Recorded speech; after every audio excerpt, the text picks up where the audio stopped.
Yeah. Balaji, can I go ahead? Hi, everyone. Good evening. This is Varun here, one of your college seniors from passed out from 2005, civil engineering. Right now, I'm working with Ernst and Young as a project manager, working for Government of Karnataka and helping Government of Karnataka to do digital transformation at the state level. Today we are having, as you all know, and as you are all eagerly waiting to join the program for Campus to Corporate, wherein we wanted to help students to, guide them and drive them for having a successful career. So in this in today's webinar, the webinar we are scheduling with five eminent folks from our NIT Calicut and industry. They will be talking about a particular topic will be given to them for 5 minutes. They will be speaking about that topic. And after each one will be speaking, will have a panel discussion. And after that, the forum will be open for question and answers. To start with, Bharat. Hi, Bharat. Bharat, you are on mute. Bharat is 2005 Triple E passed out from, of course, NIT Calicut. And Bharat right now is working with Hewlett Packard Enterprise, working for a unit with about 1 billion turnover, and he is strategizing is part of the strategy team wherein they're driving the business. So he's right now acting as a sales leader for Hewlett Packard. Bharat, you are requested to speak on nurturing the dream career. Bharat. Thank you, Varun. Thank you for the opportunity, and good to meet everybody. Good evening. I hope you've had a good day so far. I'm really honored to be here because it's almost 15 years since I passed out of the college. And it feels nostalgic just to know that there are hundreds of you on the line, and I'd love to share my experience, and I'd love to connect with you and hear your questions. But just on the topic that I'm given, which is nurturing your dream career, right? I went back and I thought it got me thinking, saying, when I was in your shoes, how was I thinking about this, right? And then if I were to go back again, how would I think about it, right? Looking back, it's easy to always go back 15 years and say, oh, I wish I had done that, or I would have changed something like this or like that, right? So I want to share 3 or 4 things for you to think about, and then really use that to shape up your careers going forward, right? The first message I think all of us should really focus on is what is it that resonates with you internally. So when I say that, think about a cause or a purpose in life that keeps you driven, right? It cannot be something that it's a passion, right? It's different from a passion, and let me tell you that. So when you were a kid, your passion was probably playing with toys, or running around in the house or pulling things down, right? As you grow up, maybe it was sports. And then at every phase of your life, if you go back, your passion keeps changing. So if you pick a job that is based on your passion today, it may not be your passion tomorrow. And so a dream career is something that is long term, something that has to sustain. And so picking it just purely based on a passion is may not just be enough. Now that could get you in on the track, or it could really keep you active and excited, but not for very long. So think about what is the deeper cause that that you like. For example, in Facebook, Mark Zuckerberg says he likes connecting people. That's his passion, right? Out of that comes Facebook. Out of that comes all his acquisitions that he makes. So some people like to solve education problems or hunger problems. So that's why they go work for a UN, or they create a large NGO. So that's where look for the deeper purpose. And one way to know if you're on the right track is to wake up every morning And if you feel like, hey, I'm excited for the day, I'm looking forward to my office or my work or whatever it is, right? That very day you wake up excited and you look forward to it. That's a clear, simple, but a very clear indication. So, first thing is introspect a little bit, understand who you are and what keeps you excited over a long term. Second thing is, once you know broadly, you don't have to be very specific and things can change, right? Once you know what you like, think about, try to avoid distractions along the way, right? Suddenly somebody throws you a lot of money and says, here is a quick get rich quick scheme, right? So then what happens is you cannot just keep aside your passion or your dream that you just inculcated and spent so much time on and say, oh, I want to go make money, right? Or I want to build that car. Oh, so somebody's sending me to the US or Canada and therefore I'm going and nothing else matters. What I do doesn't matter, right? So that is a big trap that I found, and I personally have fallen into it myself, and I'm happy to give some examples in the Q&A. But selling your soul along the way, once you especially know what you like, I think is a dangerous trap to avoid. The third thing is, in today's world, you cannot achieve everything on your own. So gone are the days where you say that I have the skill and so therefore I can do it all and I can just conquer the world. That doesn't happen in corporate world anymore. So you have to collaborate with people, you have to rally a team, you always have to inspire a people. It doesn't matter if you're technical, non-technical, research, doing getting to your dream state or getting to the heights in your career cannot happen alone. So collaboration is very, very important, which means that you have to be understand how to deal with people, and then you have to and you have to surround yourself with people who have the same vision as you, right? Who believe in the same. Because if some of you really like developing code that solves a certain issue or solves a certain problem in society or develops a certain product, then you got to surround yourself with people who keep you motivated and keep you going in that direction, right? And the last point that I really want to give is perseverance, right? Now that you know what you broadly like, you want to go after it, you should avoid distractions, and then you want to collaborate and get together with the help of other people. The last thing is, give it time, right? Don't artificially. I really realized. I said, when I started out, I won't lie. I said, oh, this is where I want to be at 25. This is where I want to be at 30. This is where I want to be at 35.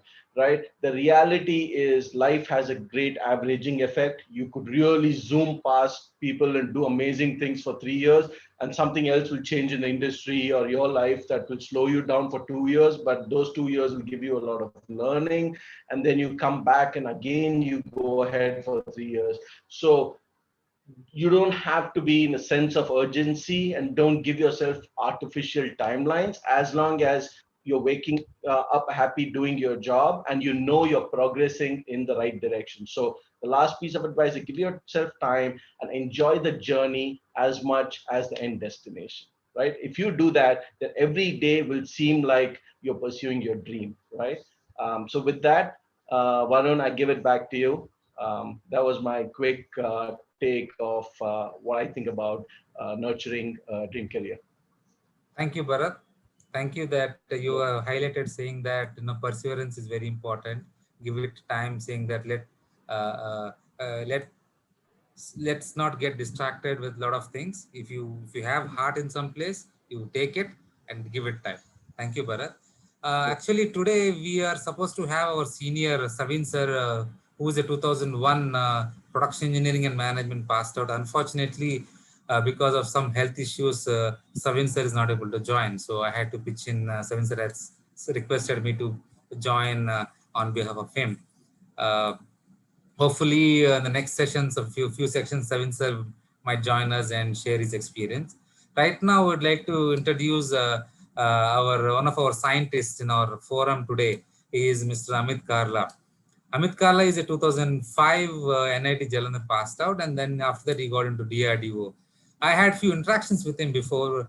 And then he's an amazing scientist. He has worked on amazing technologies. Because of some security reasons, we are not able to reveal on what technologies he's been working. But he's an amazing scientist. He has got many awards, and he has traveled many countries on representing the country, and a lot of other things. So let us hear it out from Amit. Amit, sir, it's on. Uh, Thank you, Varun. Thank you uh, to invite me here. Uh, all the panel mates, good evening, and all people who are hearing on YouTube also, very good evening. Today I'm here to talk about uh, various other, like especially the government organizations. What are the opportunities they give for all the graduates. So I joined DRDO 15 years back from campus in NIT Jalandhar, and after that, it's very good experience for me as of now, at least. So, so I want to share basically. Just want to talk about two things. First thing is why we can go. What are the opportunities in a PSUs or government organization gives? That is first thing. And second, I'll talk about what do you expect. When you go there, if you go there, what do you expect and how to progress in government organization in future and make your career. So first thing is why we can go for government organization. So the first thing is there are many advantages. No doubt, people are still, even those who are working, they are looking for government jobs. Establish in good places, and what to speak about students. So what are the things why we should just consider government jobs also? The first thing is in life, when what we are going for education, and what is the ultimate purpose of education? Finally, we have to get happiness out of our life. We have to improve our life, standard of life, and become happy. So that's the purpose. So to life, if there are many aspects, there are many aspects. One is to have professional life, that is earning money. I'm audible, Varun? I'm audible. Yes, you are audible, sir. You are audible. Yeah. So first is to earn money. Yeah, this is the first aspect. Professional life, have some facilities. That is the first aspect. The second aspect I feel is about you have to, when you go out of this campus, definitely you will search for after you get a job, and after job, what do you get next? You after Naukri, what do you get next? You get your spouse, you get married, and you settle down, and then you have family, and then you have a house. So you have a family to take care. So caring of the family is one aspect. Caring of the home is one second. This is the second one. The third one is you have to take care of your health, fitness. This is also part of life. And the fourth is to take care of your spiritual aspirations, your aspirations in your life. It can be spiritual, it can be anything what you like to learn, something new, music or anything, your hobbies. So you want time for them also, right? So these are the four aspects I feel in life, and which can make you happy. So if you see all this, if you want to have all this in your life and you want to keep balance, so you need to give time for all these four things. And that opportunity, as soon as you join in a government organization, from day one, you have that freedom, basically a choice to basically have balance right from day one. Like because there are fixed hours, 24 hours. You need time to sleep. For that you take out all the time. You work for 10 hours, so you have very less time for yourself. So if you want to balance, you need some 8-hour job and 2 hours for yourself, take to do all this what you want. So you can go for government organization, and but still you have to exercise that choice. People are there who go to government jobs. Even I was going and I used to work for 10-11 hours initially. So you have to exercise that freedom, and that choice is there. In government organization, you can go for 8 hours and work nicely and come back, and have time for yourself. So that is one point that makes it different. And second is you have always a big thing that is very much required: freedom to do mistakes. A lot of money is there in government organizations, and a lot of budget is there. You do, especially in R&D, you do, you think something and you get some ideas and you want to go ahead for it. And do mistake, no problem. Nothing, nobody's going to say anything to you, because you're a scientist. You have to try something new. So that's the thing. And third is job security. No need to talk about it. Job security is there. Even in such times, pandemic time, we are getting salaries all the time, and salaries keep increasing only. It never reduces. Like we see in other companies, private companies, they're reducing in such times. And even people are thrown out also. So this security is there, and that is a big, big peace of mind, in somebody's life. If somebody's get a job security from day one, you're joined and you're not going to be removed. So that is another aspect. Then another thing is, we can say that if you want to be having some, it's called, I have read in this local assembly of Karnataka. There's a building in Bangalore. It's written there, government job is God's job, something like that. Government job is God's job. So if you want to have that proud feeling, that you're working for the nation and you're working for the public services, so this is a good opportunity. And especially I have that experience. There's the last point, why we should go for government job. That you get very unique and pioneering opportunities. Highly technological complex systems you can work on, and there are such ventures which nobody even think of. Private companies, you cannot even think of, because so much investment is required. So that kind of opportunities you get in government jobs, especially in R&D. Okay, and last thing is, why we can go is, you are, as soon as you join, you are called an officer, class A gazetted officer, government officer. You can attest somebody, and so I give my own example. When I go I have gone for some foreign trips, representing our country, for an official duty. I was given an official white passport. It's not a normal passport. And when in immigration also, you have to stand differently, in different queue will be there, and nobody will be there in that queue. You will be going alone. So you go there, and as soon as you come out, there is embassy waiting for you. Embassy people, they have to take care of in the whole trip. They will be there with you, and they have to take care that you are well settled, and everything is available. Hotel is there. If you want to go somewhere and go on a trip, you can be accompanied. So that's the thing. So this is called respect, and you get in a government organization. So these are the reasons why you can go for government organization if you want such a kind of life. Okay, you want it. And it's always choice. Here available freedom is there. So that's one reason.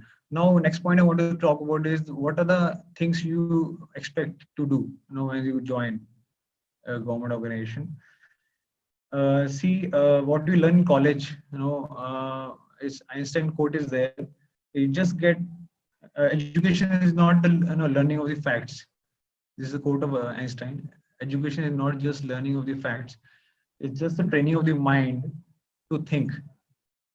Means whatever you're learning in college, it just teaches you basically to train your mind to learn some new subjects. And whenever you go somewhere else, there'll be different new field which you never have read in college and academics, and you have to learn that.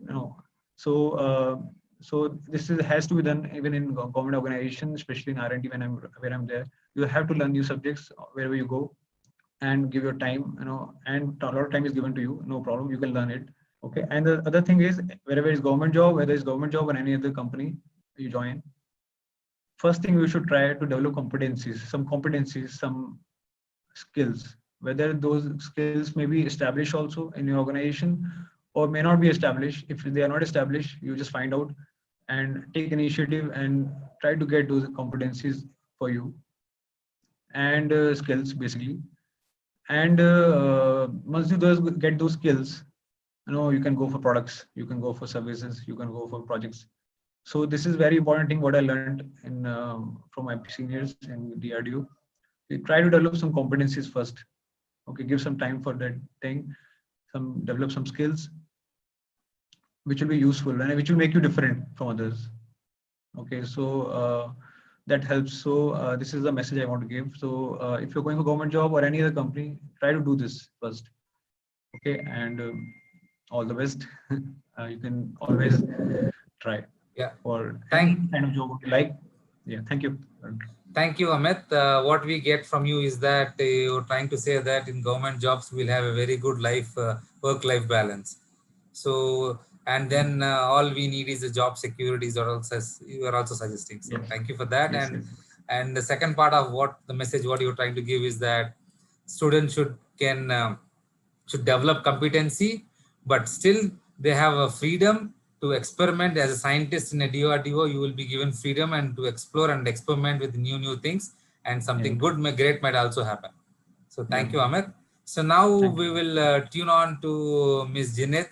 Jinit is an IIM Ranchi passed out. Right now working with SKL software. Earlier, previously to this, she was working with Cognizant. And right now she is a part of L&D learning and development team, wherein she is training students who have come from campus, and then before getting introduced you to the client, what transformation is required, and what all things which she does or she expects the students to have. So right now we have Jinit, and Jinit will talk about the impact of COVID or resilience through COVID right now, and regarding transformation and things like that, we can take it up through question and answers and panel discussion. Jinit, on to you. Thank you so much, Varun. Good evening, everyone. A very good evening to the panelists and also to the viewers on YouTube. Um, there is no doubt that each and every one of us have been affected and influenced by the pandemic. And my topic today is resilience during this pandemic. Um, I was reminded of a recent article that I read where they compared the resilience during COVID to the kind of resilience that soldiers have, especially before, just before going into war. And you know, the kind of psychology that they have, the kind of preparations that they do, the kind of doubts that goes into their minds. And there's been exhaustive research on, you know, drawing parallels between both. um, and also a lot of literature on how to be resilient during COVID, but it all boils down to staying positive. I think the most basic thing is to be positive. um, and how do we remain positive? By enjoying what we do. I think I'm reminded of what Bharat, our first panelist, had said, that unless you wake up in the morning and like to do something that you like, something that you enjoy. Even in work, in our workplace, there are times when the projects are long drawn, and our patience, or the way the project moves, it really calls in for a lot of resilience. And during this, the easiest way to deal with this is by enjoying the work that you're doing. So ensure that all of us enjoy the work that we do. Also, by taking pride in the work that we do, helps in keeping the positivity in our lives up.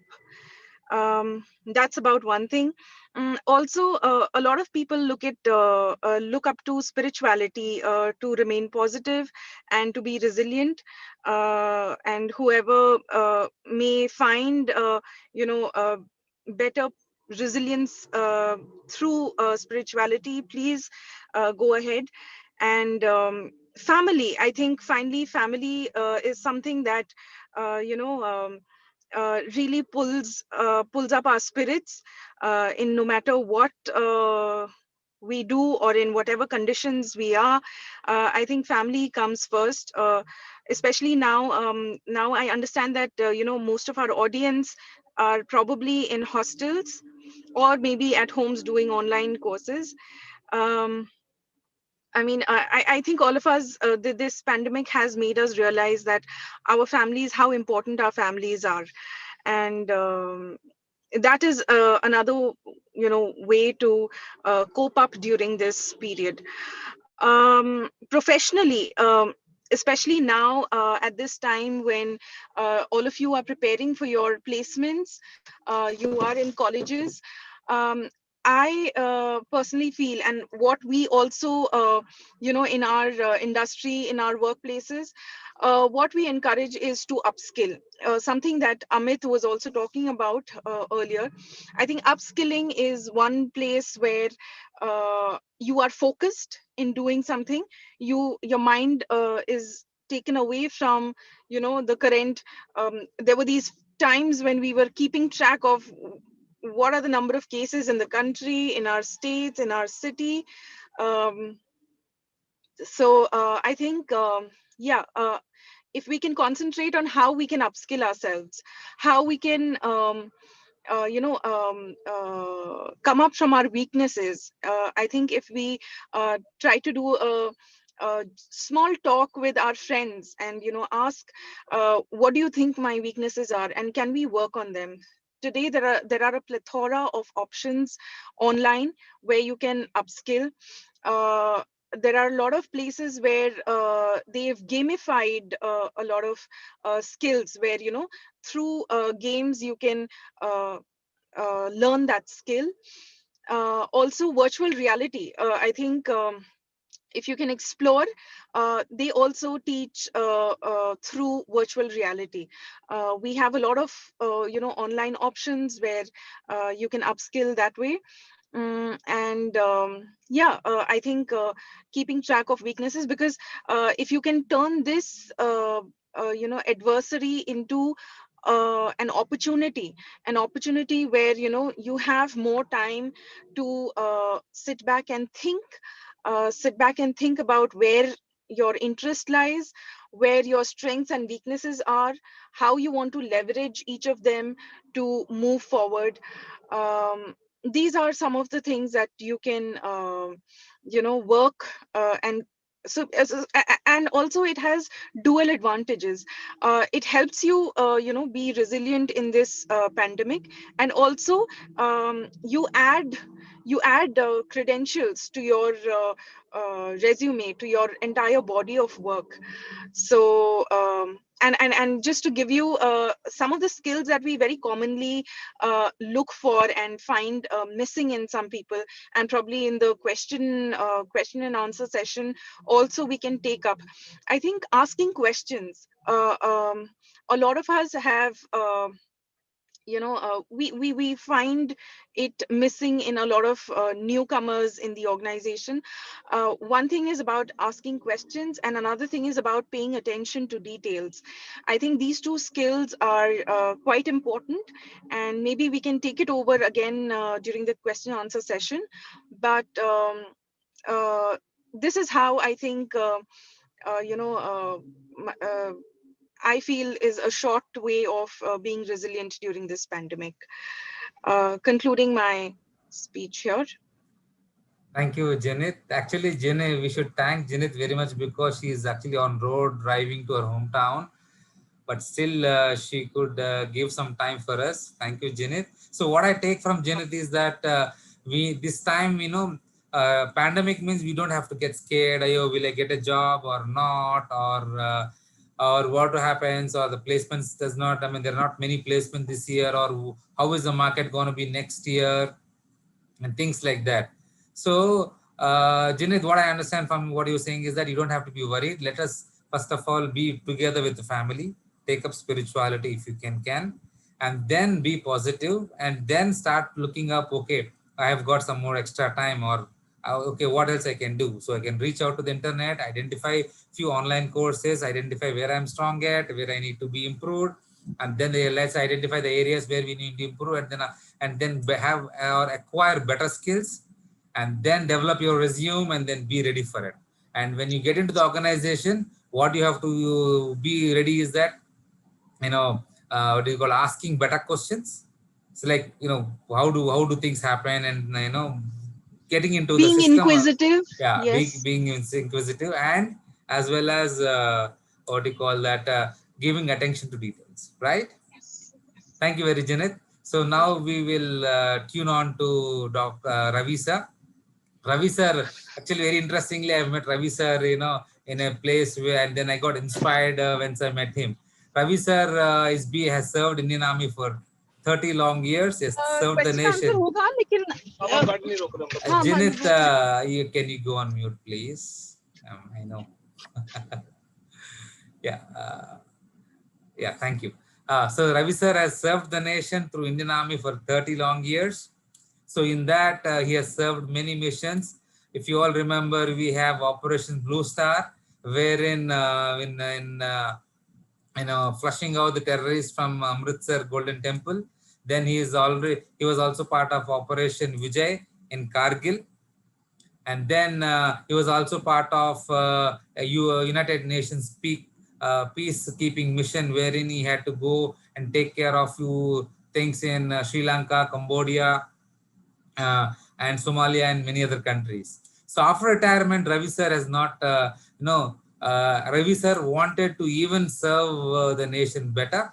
So he joined or he has taken up a profession in training people. So he has been a part of training team for many MNCs. And Ravi sir almost have trained about 65,000 folks till now. So he is a master placement trainer as well. So Ravi sir, we would like to hear from you now that we have students from second year, third year, and final year, NIT Calicut students, where I was also part of it, wherein I also have gone through the same process of first year joining, don't know what happening, and the second year, third year, and then we could see a lot of seniors getting placed. We have MTechs, MCAs, PhDs. Now after I passed out, many more branches have been added, like physics, engineering, biotech, chemical, and all that. So we have about 2,500 students there, and from different parts of country and different different thought process, different interests, and all that. So very exciting journey which I had in the campus. So right now, but the fear of students, or at the end of the day, everybody looks at job placement, or everybody is what you call that, judged on what type of job you have, or a lot of students may not, or want to have more clarity on what should I be doing. So how do I be ready for placements? So if you can throw some light on that, that how do I be prepared, or what is called readiness of placements. So can you please throw some light on that?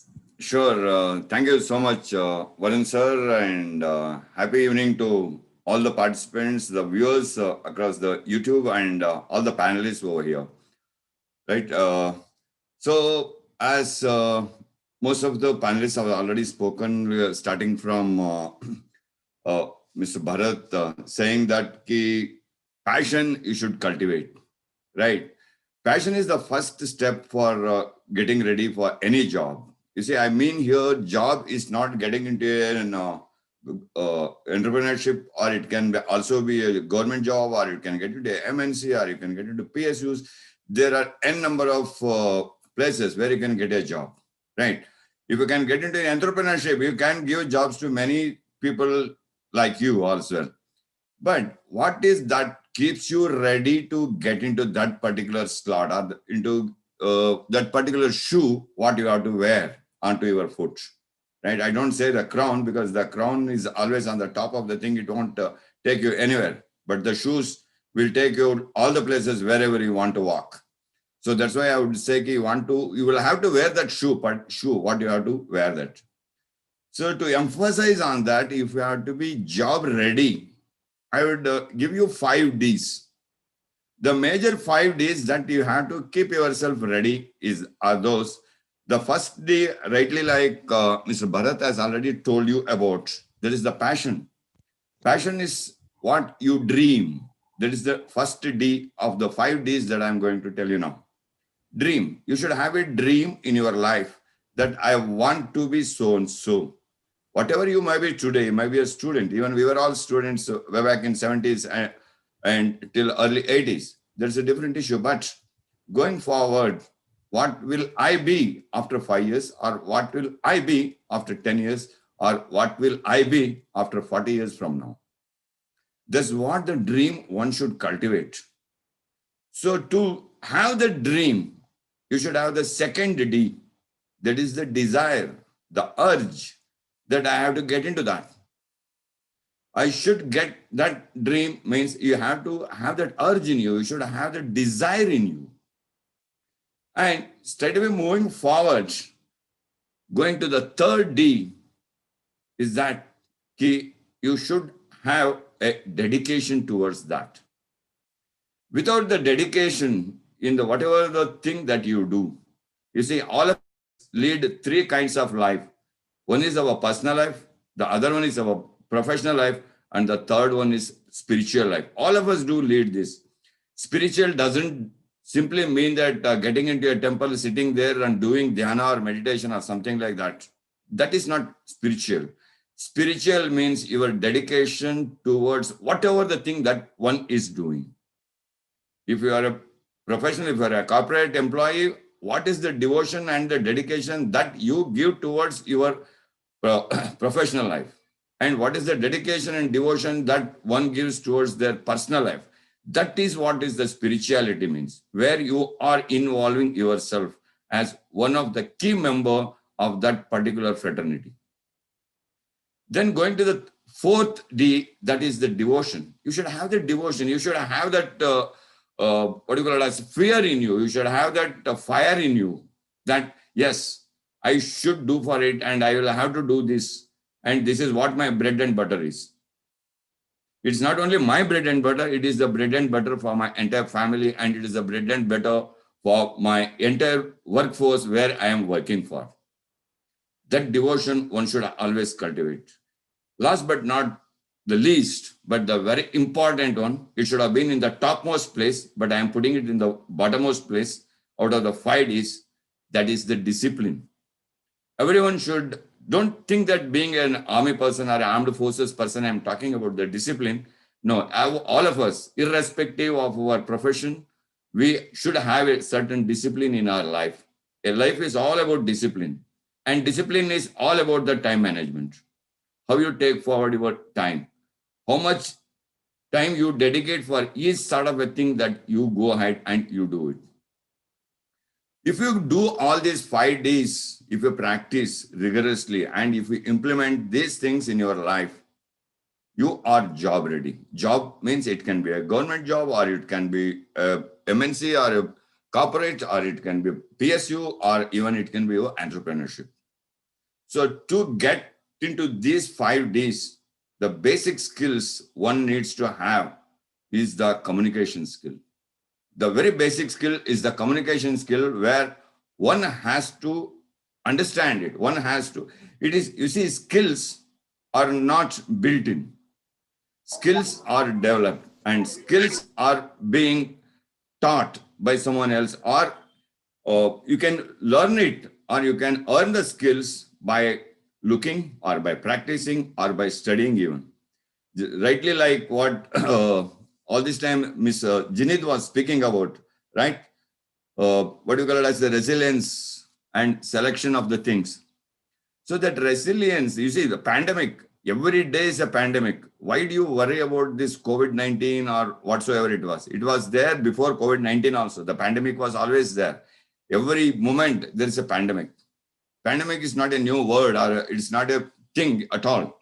But only the thing is that knowing about the pandemic itself is a pandemic. Getting into that state itself is a pandemic state of a person. So don't worry about that pandemics. Do whatever you are doing. If you're a student, concentrate on your studies, concentrate on the field, what you want to achieve, right? You see, I don't say that being an engineer, you should only get into that engineering profession only, or being a medical, you should be there in the medical profession only. No, but the passion, what already told by Mr. Bharat, as I rightly again recall it, the passion should turn itself into the desire. And that desire you should dedicate, devote, and disciplinedly you should take it forward. You can, if you want to be a sports person, you have to devote yourself. You have to dedicate yourself for being a sports person for a particular sports or a particular game. And post that, communication. Only if you are good at communication, you can crack n number of interviews, right? Whether it is a campus selection or off-campus selection, that doesn't matter. If you are ready with your communication skills. The second important quality that one should have for the job readiness is the goal, achieving the goal. You should set a goal for yourself and you should set a timeline for your goal. Next 5 years, what I will be. Next 10 years, where I should be. Next 15 years, what should I be? These sort of things, one should always keep note of it. You write every day. Yesterday, if you have written today, I was supposed to do so things. Get back and say, in the evening, did I do that thing? Did I achieve that thing? What I was supposed to achieve today? This is the thing, how you keep the track of your time, how you keep the track of your goal. Then the third most important quality one should have, or the skill one should develop, is the stress management. What is stress? Stress is nothing. Stress is not coming from outside. Stress is within ourselves. Stress is all within ourselves. What do? We think of multiple things rather than thinking of what we are doing right now.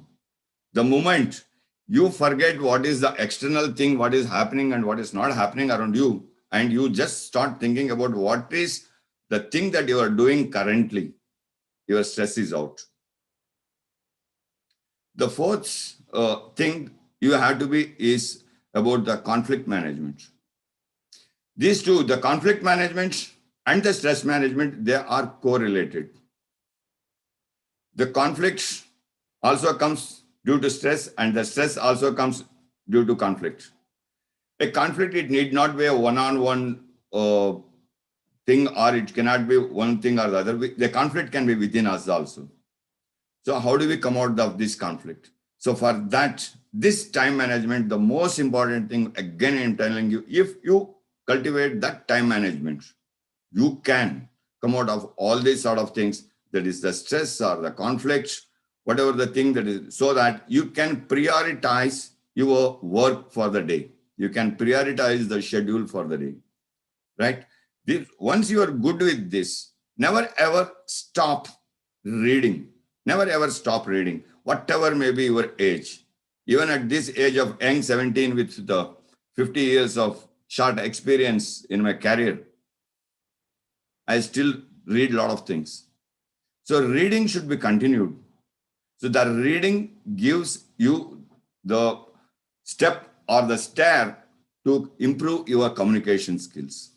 Not only the communication, because you will be aware of what is going around you and what is happening around you. That keeps you updated on your knowledge, right? And as you keep on reading, how you develop your resume. Next comes the resume writing, the most important thing to be a job ready. Or even if you want to become an entrepreneur also, you have to know to make a write-up on yourself. How to make a write-up of self. That's what a write-up on yourself, when you submit it to an organization where you want to get the license or where you want to get registered yourself for your business. That's what the write-up you are going to give. That's what is your profile. That's what is your resume, right? So you should understand. So to write a resume, it's very simple. Start with your name and address. Always, as we start introducing ourselves with our name and address, where we belong to or what we do, then your educational... Ravi sir, we can talk those things specifically. We'll talk about resume building and thing like and then the question and answers and all Right. that. How do we build resume?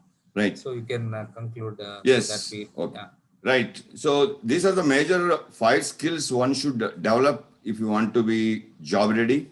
And if you develop these skills within you, you will be job ready. So with that, I thank all the panelists for giving me this wonderful opportunity to come in front of you all and express my experience. Thank you. Thank you, everyone.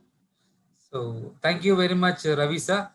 for taking your time out. So, as we have discussed earlier, saying that we have three parts of our program. The first part is that everybody will be speaking about the given topic. The next part is about panel discussion about campus to corporate program, designing your dream career. So, as a part of it, our student volunteers have shared uh, a questionnaire to all the participants, and we have got few responses. So we also have shared with all the panelists as well. So we will be focusing more on panel discussion on that. For example, Bharat, your so uh, what do we right now, for example, a lot of questions of students have saying that see, how do I design my career, in the sense, for example, I wanted to do only core job, but campus placements is influencing me to take into IT job, or usually IT jobs have got more salary, whereas core does not have more salary, or the number of jobs, IT jobs are more than core. So what should I do? Should I buckle for the placement pressure and sit whatever jobs placements are coming, or should I be strong enough to drive the way I want to get into it? So, Okay, no, that's a good question. And when I was a placement rep in 2005, and also a candidate myself, I went through the same dilemma. I had kind of soft offers from a core branch electrical, ABB, and companies like that, and also, but I ended up taking IBM, right? But that was for a reason. I had family there, and I had some background of what to expect in IBM and what I planned to do. I wanted to do a technical job for a little bit, but I wanted to move on to something which I got to do eventually. To briefly answer, right? If you have a deep passion in IT, and you're getting into very specific product development companies and coding, then that is almost like a core job, because that's very technical, very nuanced. But otherwise, I would say, typically speaking, if you can get a core job and if your passion lies in your subject matter that you've chosen, that should probably be the first option. And then you can always switch to IT, because as long as you know how to code and you have some interest, and today IT companies are beyond just coding. There are sales roles, there are management roles, there are analytics roles, there are all kinds of things happening, right? So IT is not equal to coder necessarily. So you can start out with a core job. You can always develop competencies, and those competencies will be applied in the IT job. You can make a switch. Can you make a switch from an IT job to a core job? Very difficult, right? Some of you may have a passion, you may nurture it and may able to make it, but typically not. If you have a dilemma like that, I would probably explore a core job. The second thing is about salaries, right? Like I said, salaries, there is a huge averaging effect. I'll give you my example, very personal, candid example. When I started out, I think I was paid a little lesser than my peers, right? What happens, you always compare yourself with your batchmates and your friends and say, am I paid as much? Am I paid more? Am I paid less? This is very subconscious. It'll happen to all of us. Right from the day of placement, we'll say, oh, what was your package? What was mine, right? That is natural tendency. So I was paid lesser. And then I made a couple of job changes. I chose areas that I like to work on. And I saw when I was about 30, I was probably paid twice as much as my peers.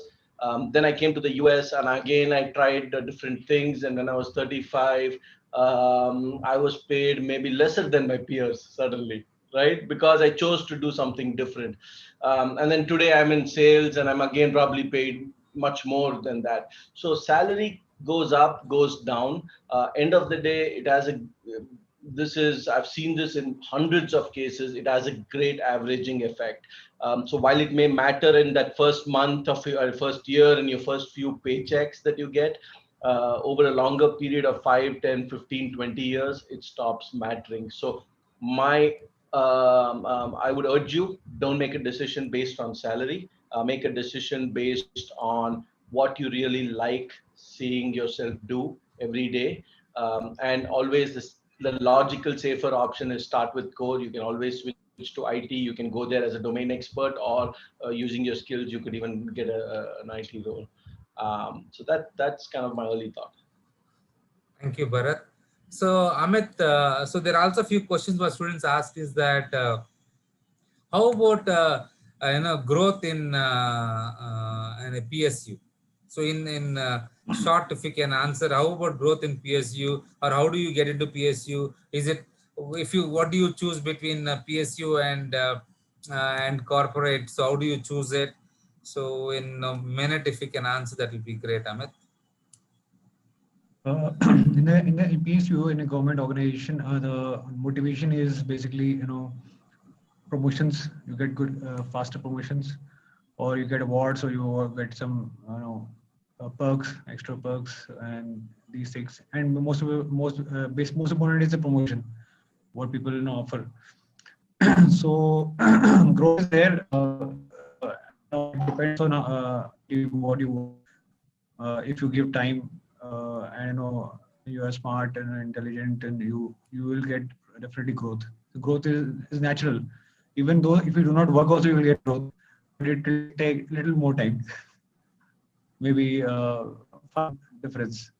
A person doesn't work. That's the point. Even when you don't work, you will be somehow reach where you can maximum reach in government organization.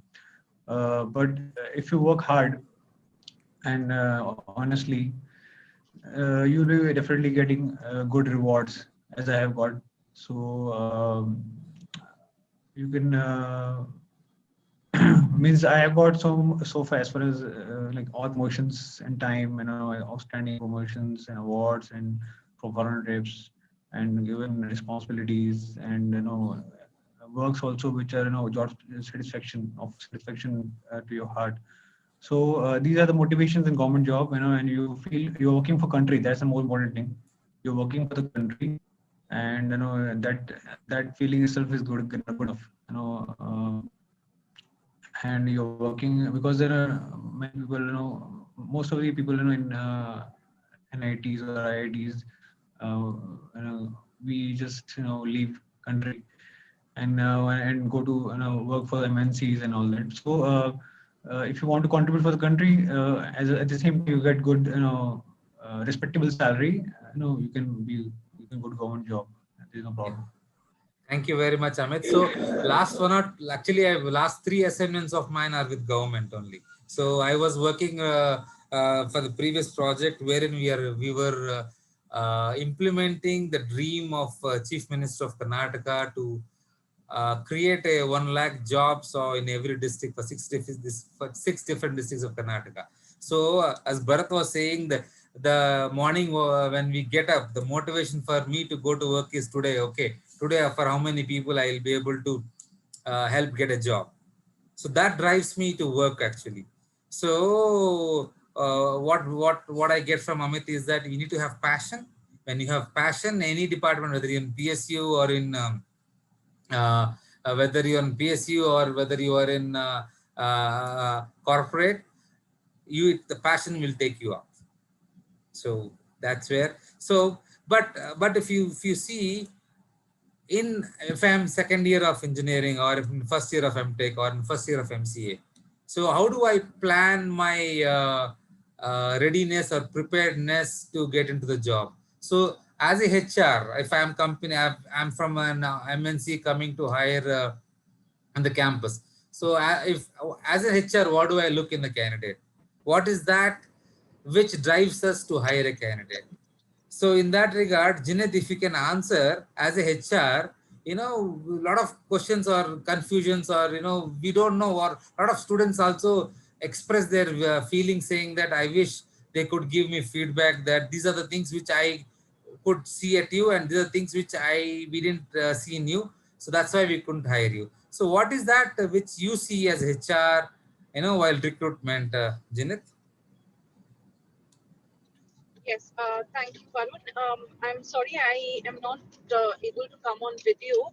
I will quickly answer this. No issues, Janet, please. So, readiness, one thing, we are looking for confidence. Secondly, on communication, we are looking on how well you can communicate. And it's not only about English. Communication is not only about English, but it's also about how do we react to something which is, can we think on our feet? Suddenly if something comes up, are we able, how are we facing that? So here I want to give you an example. So we had hired a very bright boy, and he was technically very, very sound. And, that's the reason why we placed him in one of our client pitches that we make, saying that, we have very young, vibrant talent in the team. And hence, that was a part of the pitch that we made with Times. And knowing that he is quite new, the client side just asked him a simple, very simple question of, so where do you stay in Bangalore? And sometimes, a very simple question like this really throws a person in, in an uncertain position where, he really fumbled. And though we still got the client and we still made the deal, but we are looking for basic, confidence and communication skills. And especially now with remote working becoming the new normal, I think communication on virtual, platforms. I think that is also something that that's another reason why we will have to step up our communications game. Apart from this, I think we are looking for inquisitiveness. We are looking for people who are curious, who do things differently.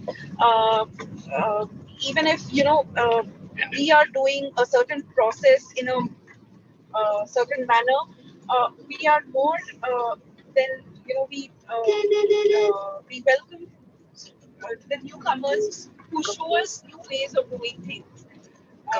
So yes, innovation, being curious, is another aspect that we are doing. Also, collaboration. One is collaboration and being open to feedback. I think all of us suddenly coming into the corporate space or in our work environment, being open to feedback, because we are used to getting feedback only, with our professors, personally with our professors. But in workplace, it's quite, you tend to get feedback often, and probably sometimes in front of the entire team. So this is something that being open to feedback is another aspect. Yeah. Thank you, Janet. Sir, so Ravi sir, we were talking about resume building and things like that. So how important, for example, I am a second year student, a third year student, final year student. So during placements, does resume makes a difference, sir? So Mike, I mean, some of the questions we have is that what is the differentiating factor which you can show in your resume? So if you can brief in a minute, because we are running short of time, it's 7:30. So we're almost ending of our panel discussion. So in a briefly, if you can help us, is how important is the resume building, and what is that which we need to be highlighting in the resume, and what is that which differentiates one student one to student two, sir? Can, if you can briefly highlight it? Ravi sir, you are on mute.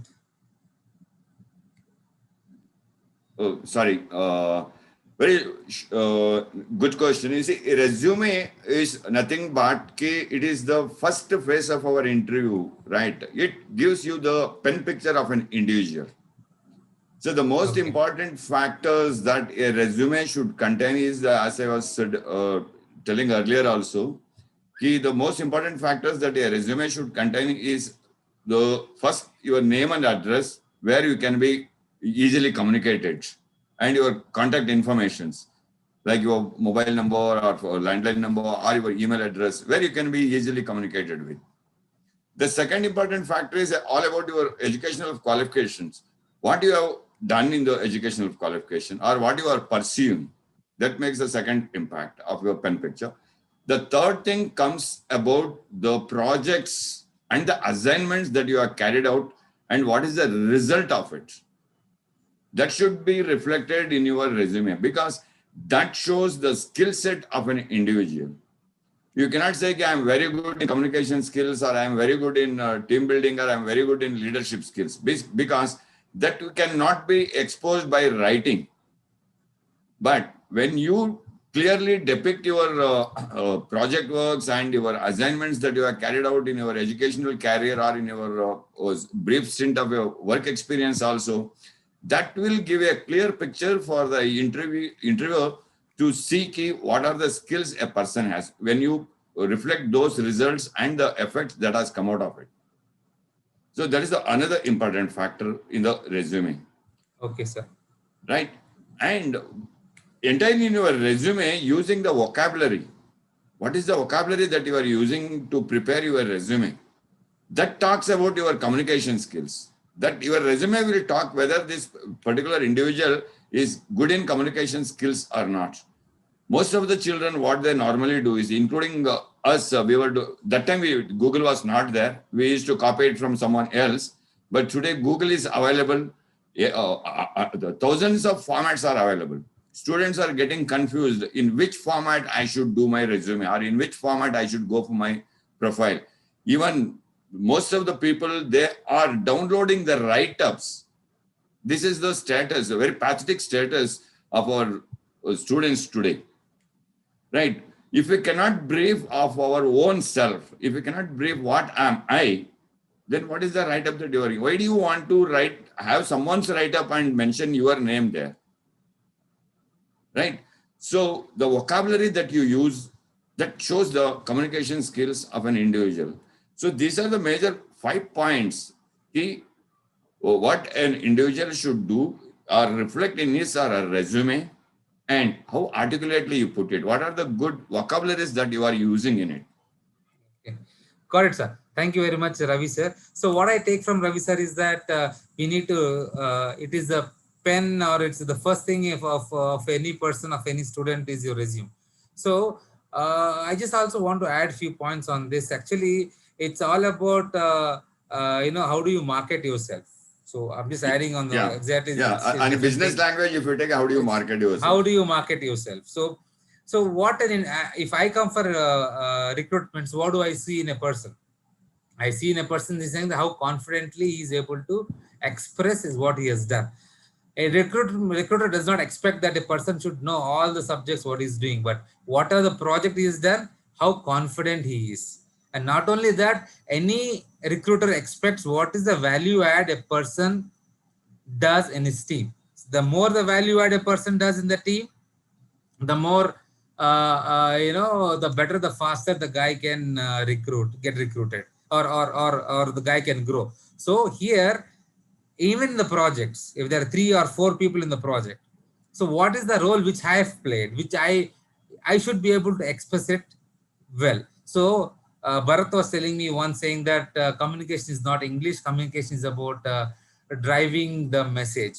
So even Janit was also telling about same thing. It's not about English, it's about how well you are able to driving a message. So that is more important. But well said and done, but resume will be a part for shortlisting your for interview, wherein you can crack an interview. So last question. I'd just add two Yeah. very small points on the resume. A LinkedIn profile is very important these days, right? All of you, I know, are on LinkedIn. I already see some of you are sending me requests to join, which I will absolutely.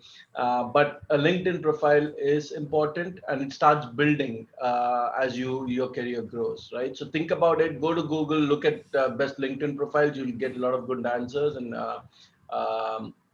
you can put that. Second thing is, in the resume, I always, when I interviewed candidates, I liked a little bit of suspense, right? So it's like a newspaper. You open it in the morning, you see you quickly go through, you don't read everything in the newspaper. You see the headlines, and some headlines catch your attention and you want to read more about it, right? So always don't go and tell each and everything you have done in detail, like an essay in the resume. That's the biggest mistake I've seen, and I get bored. I don't like reading those resumes. Leave some suspense. Be very short, 1 to 2 lines about what the main achievement is in the role or your skill, and leave the rest for discussion. Because if everything is written, what are you going to discuss about? What is the suspense, right? Make people curious about you. So those are the 2 things I'll just leave you with. So, Bharat, And one added more on to question. that, Varun sir, what I would like to say here is whenever you write a resume or rightly like what Bharat sir has also mentioned now, everything is about how you express. Yeah. It's not all about how you impress, right? Your impression should be with your expression, Yeah. right? So how you express yourself, that's what is all about. Yeah. So before going to the next section, I have one more question which I wanted to discuss with Bharat about startups. See, nowadays, a lot of people are, actually, I also had 3 startups. So, wanted to check with Bharat. A lot of students have the question on what about startup? Should I do startup, or should I go for job, or what do I do, or how do I take a call on that, and things like Yeah, that. I have a very interesting perspective. So, just as a quick background, my experience is 15 years since I passed out of NIT. I did not do a post graduation, but I have worked in business analytics. I've hired postgraduates and PhDs, and I've held leadership positions. So, I learned all the skills on the job, whether it's finance, marketing, supply chain operations. And so you can train yourself on the job for a lot of things. I never found the need for an MBA. Okay. Now in terms, and so that was 2 of my big jobs were IBM and HP. And then in between for a year, I worked for a startup. So I've kind of been in some of the biggest companies on one side, the classic corporate life. And then the other side, I've actually experienced some of the startup culture. Startups, I would say, early on in your career, absolutely go for it. If I go back and look at my career, if I had an amazing startup and if all this culture that's there today, right, was there, I would have gone back, and that is one thing I would have done earlier. I would have chosen a startup. Now, if you don't get a startup, or some of your for some reason, right, some of us have personal reasons, to run a family, to support and things like that, or you may have a loan, that's fine. Don't give up, because even in a large company you can have the startup mentality, and then work on projects that are very exciting and innovative. Not all companies are big, old and slow. All of them have very exciting divisions and very exciting and talented people. So keep the startup mindset even in a large company, and that will make you progress very fast. One other point that nobody I see that people talk about when it comes to startups, people say in startups you will learn all the skills like a crash course, right? One day you will learn about finance, marketing, technical, coding, supply chain operations, analytics. They'll say, oh, you learn all this in 2 years. That is very true, right? But that comes with 2 risks. One is there is ambiguity every day. You may wake up every next day and find that you're asked to do something different, something new. That's a great opportunity, but that is not for everybody. So ask yourself the question, if you like that little bit of ambiguity, a little bit of suspense, a little bit of lack of clarity, and if you thrive in such a setup. Because some people I see are very regimented, they like rules, they like to know what they're getting into, they like to see the outcome, right? A startup culture could be a little difficult for that. So ask yourself the question, what kind of a person are you, and do you fit into that culture? And the hidden thing about startups is a startup, right? Which means the culture is not what you expect in the typical corporate culture. It is driven by 1 or 2 individuals who own that startup, right? That is the reality, which means if you don't get along with those 1, 2, 3 people, if you're not a team player, and very often you should not have an ego, so if you don't fit into the culture and the mindset and the vision, and the thought process of those 2 or 3 leaders in the startup, the chances are you may love the job that you're doing, but you may not survive for a long time, because if you don't get along as a team, you will be booted out, right? So remember the softer aspects of a startup. That is where the challenge comes. The skill part of it, as long as you are open-minded, you want to learn, and you have the attitude to work in a very ambiguous setup, that part should be fine, right? So that was So my. what about starting own startup? So it's all not about just joining a startup. It may also be about starting own startup. So what are your thoughts on Starting that? my thought on starting a startup, I think you've got to approach it in 2 ways, right? One is the reality of you should be willing to sacrifice, right? They say short-term pain for long-term gain, right? So there is a short-term pain, and that short-term pain is you're going to invest some money, you're going to maybe borrow some money from friends and family, or you may not be having a steady income to support your family in the near term, but it may build up over a period of time, right? So that is the risk that you're taking. It is also the short-term pain that you're taking, and your family and people around you should support you. And that's why you see a lot of startups. Typically, I'm not saying today it's changing. There are people in 40s and 50s who do amazing startups, but typically they are very, very young. In the US, people even drop out of college. Almost everybody, right? From Steve Jobs to Bill Gates. Hewlett Packard, everybody is Everybody dropped out. drop out of college Almost. because they are. So that does not mean that you should Yeah, drop off, but exactly. No, I'm not. But the thing is, but the thing is, you can get into a startup as long as you know exactly what you want, you're willing to take the risk, and again, the notion of time, right? If you're willing to give yourself time to succeed, you can't say, oh, if I don't succeed in 6 months, I'm not going to do it, right? Because these things take their own time. And you should be willing to stick it out, right? If you have those kind of attitudes, and if you have that appetite to take risk and take chances and wait it out, I think it's an absolutely good choice. You can be your own boss, and then some of you said pay, right? Startup, if you're successful, even partially these days, you don't have to be an amazing startup, because even a partially great idea gets funded these days.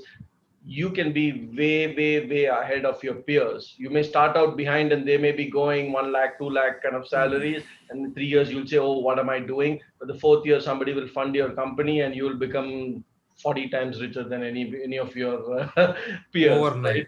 Overnight. But So not all of them. Only not 5% all, right? startups are Correct. successful. Correct. But still you get to learn a lot of things.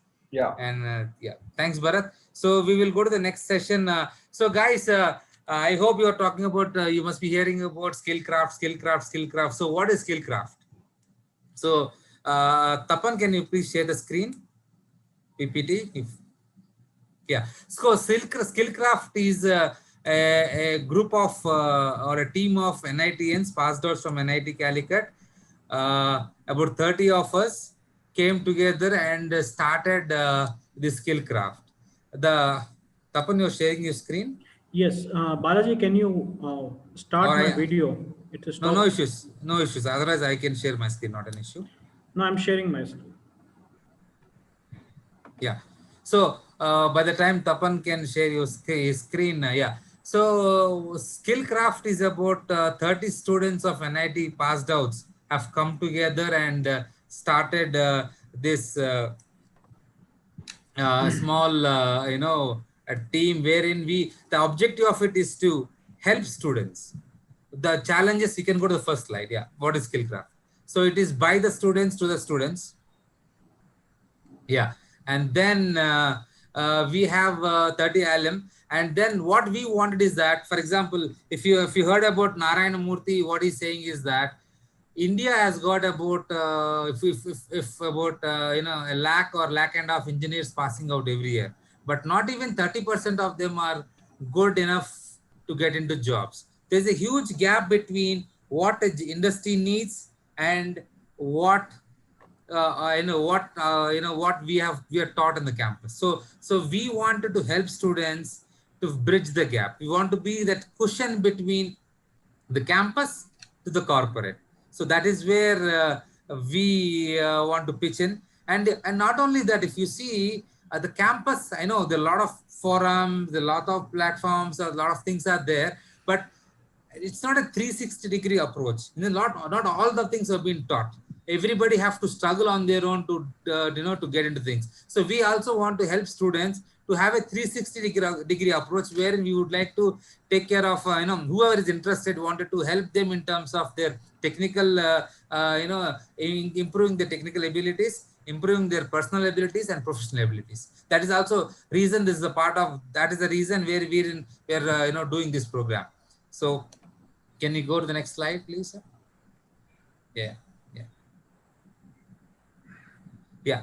So now Tapan, who is a person in charge, or the CEO of Skillcraft, will be able to explain better. Tapan is also 15 years corporate experienced guy. He came out of corporate, wanted to have a startup, and so we joined with us. And then he takes care of the operations and strategy of Skillcraft. Tapan sir, please go ahead. Thanks, Varun sir. Good evening, everyone. Actually, so basically, just to add on to what Varun sir has already said about Skillcraft, that we are actually using a 360-degree approach for the students. Am I audible?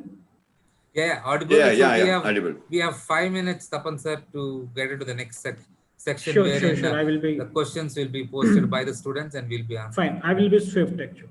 Fine. Yeah. So basically, we have divided our all the courses in three categories. It is like a holistic approach we are using to nurture all the students who join Skillcraft. It is so the course which we have divided are into three categories: personal, professional, and technical. So I will just take you through quickly to the courses actually.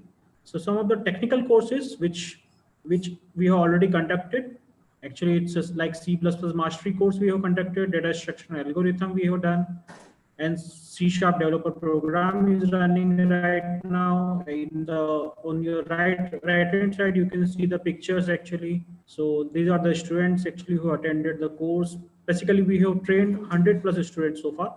And our upcoming courses includes artificial intelligence, a data science course, Python, ASP.NET Core, embedded system. These are the courses which we are going to launch soon. Probably in next semester. In your next semester, you would be having all these courses with the Skillcraft. And some of the other upcoming courses which we have are like how to present a paper and technical symposium, and also numerous other things actually we are planning actually, which include technical debates and all these things. So to give a holistic approach. Some of the professional and personal courses which we have conducted so far. So it's like some of the personality development courses which we have done, like goal setting, leadership, power of habits. Some of the professional courses which we have done so far are like placement skills, communication skills, how to improve presentation skill, time management.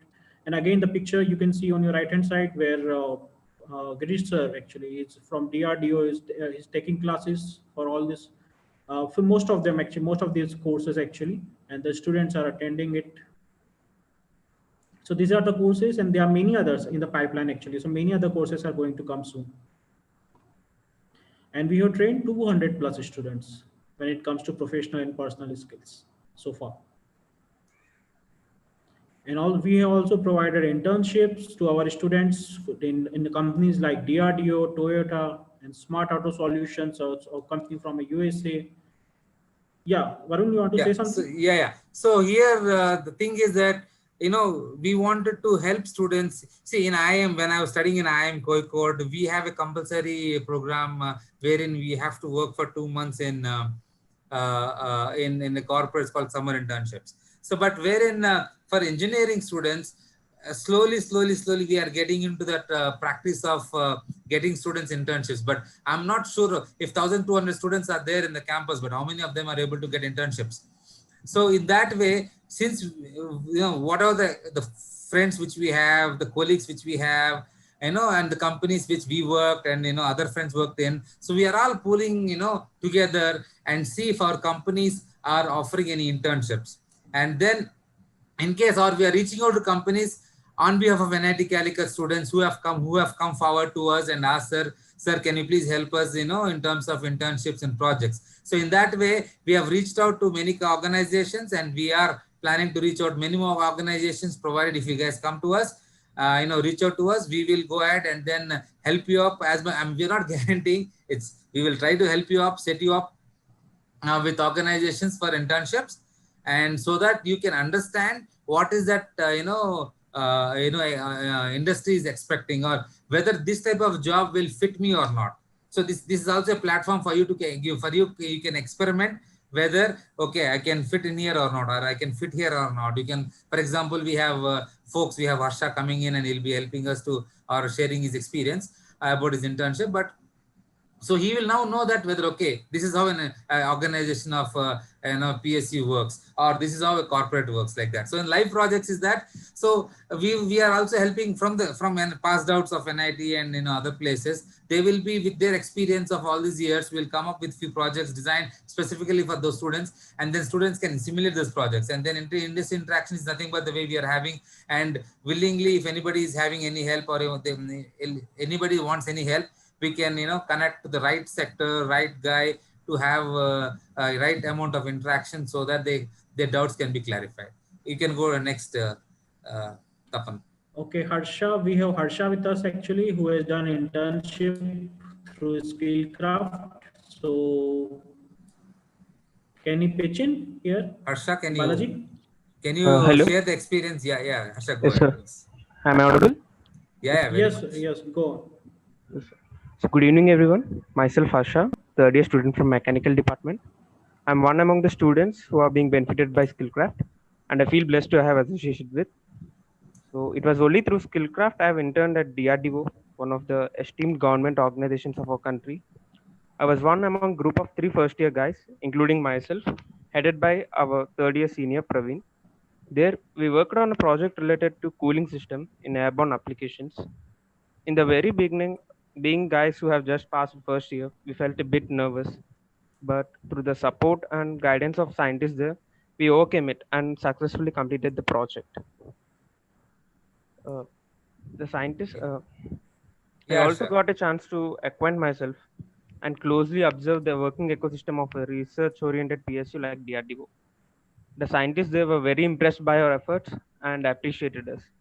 As budding aspirants, it helped me a lot and gave us a boost to do more. After this, I have also interned at a Toyota dealership where I have gained some practical knowledge about various automobile parts and about the managerial roles, the sales going on there, and everything, whatnot, everything. So I would like to heartfully thank Girish sir, Varun sir, Shyam sir, and other directors who gave me this once in a lifetime opportunity. Thank you, sir. Yeah, thank you, Harsha. So now Harsha understands the difference between working with a PSU and working with a corporate. So now he will have more clarity, and he can take informed decision between what type of career he should go. Right, Harsha? Yes, sir. Yeah. Thank you, Harsha. So Thank Tapan you, sir, sir. please go ahead. Yeah. Yeah. So basically, we are going to launch a new program, which is known as SPL. It is a Skillcraft Placement League, we named it. So what SPL will do for you actually, it actually bringing you a well-crafted simulation of all the three stages of placement process. So basically, we have 3 stages of placement process, which include written test. Written test include your aptitude and technical course and all this thing. Then you have group discussions, and then we have personal interview. So what we are trying to do, we are simulating it and actually putting it into one umbrella of SPL. So this is a program which we are going to, which we are launching, and the registration link will be open soon. You all will be notified it. So in here, actually in written test, we will have a aptitude test and technical test. When it comes to group discussion, there will be a one-on-one feedback actually. And I will tell you the panel members also, that who will be there in the as a panel member of our group GD and personal interview. The next slide is all about it. Basically, there are more than 30 plus professionals actually who are working all over the globe, and they are all successful, which with an average 15 plus years of experience actually in corporate field. Next slide will actually tell you all this thing.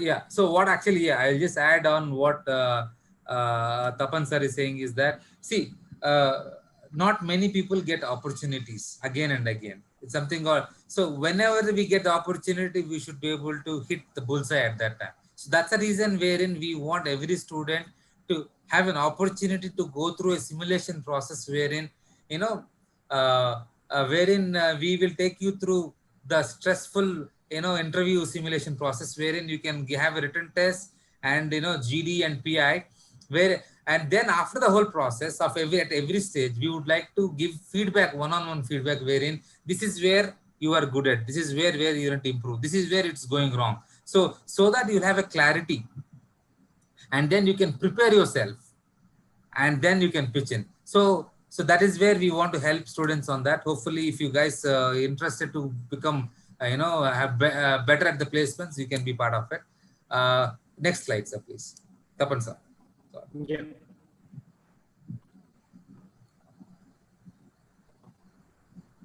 Yeah, so I will take over from here. So You can actually, carry on, Varun. yeah. So to conduct this program, a lot of emails would have reached you, a lot of WhatsApp messages you guys must have got. It's all because of the guys here. In final year, we have Nikhil, Pankaj, Chinmay, Ansha, and Ansha is part. You all guys know much better than me. Ansha is a part of Students Affairs Council, and we have third years. Just now, Arsha spoke, and other team, and all second years, and all CRs, and secretaries of all departments. Without them, we could not have reached out to you, and make this program very successful. So we'll end here now for the question and answers. I think you will be posted the model of questions to be asked. You can yeah you can let's go off the screen, not Tapan. We can It's not required? yeah, Okay. yeah, not thank you. So we have a lot of questions coming in, and you can pour in more questions. No issues. The first question which I would like to ask the Janit ma'am is that is the projects and internships are important for placements. As a HR, do you look at it? What is your view on that? Is there on the questions? Janit, you're there? Maybe Janit ma'am is traveling. Ravi sir, do you think projects and internships are important for as a part of the interview process? Sir, I think you're on mute. Very sorry. Yeah. Yes, as frankly speaking, the projects and the internships plays a very major role in getting the employment, because where you get on the hands-on experience before you pass out of your particular academic completion. So that's where the project work, whatever you undertake and whatever you have it, there you will learn a lot of skills when you get into your project work. You will learn the team building or the team activities, such things. And you will also have the hands-on work experience, which is an added advantage, right? We can say it, this as a VAS, right? Value-added service, what one person gets it. Even the same with internship also. So internship, if you have done an internship, it adds colors to your profile. It adds colors to your resume, right? Like what Mr. Bharat was saying earlier, it should be like a newspaper. The resume should be like a newspaper headlines, only the headlines, and keeping rest of the things in suspense, so that let the people come to you and get on discussion with you there where you can explain the whole things. So that's what the internship and the project works. It works. Otherwise, what will happen? You have to be extremely outskilled for to get a job in a particular corporate or a PSU or even in a government organization nowadays. It is not that easy to get a job. But if you have taken up, you are saying about the opportunities. Actually, I reiterate that the opportunities are always there. It is there in the air. It is like the air bubbles. The one you catch, you got it. What you left is gone. So opportunities will not come to you. It's always there in the air. What you grab is most important. Even this project work or the internship, whatever you get or whatever you have been asked to take up, you have to grab it. That adds colors to your profile. That's what I would say, to grab these opportunities of internship and the project works, whatever it comes your way. Thank you, Ravi sir. Now the question is for Amit. Amit sir, a lot of questions are coming for you. They're saying that what is the way Vikram from third year, Mr. Ahmad is from MTech, and we have Mr. Mahajan also mechanical. So a lot of questions are asking based on what type of skills are required to get into DRDO. What is the ways to get into DRDO? We have Surendra asking that is it Chinese language, French, Japanese is required to get students recruited DRDO. I mean, yeah. So, and then we have Narayana second year asking, what is your opinion about Aeronautical Development Agency for aspiring for R&D defense? Yeah, please, you can answer in few seconds, a minute or two, so that we can take up other To get questions. into DRDO is the first question, I think. To get into DRDO or any Yeah. PSU, there is you can see Economic Times. Oh, sorry, there are newspapers. You can get advertisements. Yeah. Yeah, and you get subscribe to various websites. Like employment news, you can see, and that there you get the advertised every year, and they keep publishing.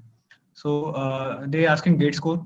Some of the PSUs are asking gate score. DRDOs are also asking gate score, and that is the first thing. And then they, after based on gate score, they screen, and then they conduct interviews, GD, group discussion, and then there's a placement. So like that. So that's the normal procedure. Some other like ISRO, I know they conduct written exam also, and then after that there is a screening again by interview and group discussion. So like that recruitment. What was the next question, Bhuvi? So you are saying that through gate score and written test is what it's required for getting in DRDO. You were saying, right? Yeah, I know about DRDO. At least they have reduced in-campus recruitment quite a lot, but off-campus is still happening, and So that's through what do you advertisement. think? How a student should prepare, or from which year he should start preparing to get into DRDO? No, he should be good in his own subjects, whatever he's doing. And at the time of interview, like I have my interview, they just look for how much you think, before answering the question. They will ask you a question. You may not be knowing also answer. Still, you're trying to give some.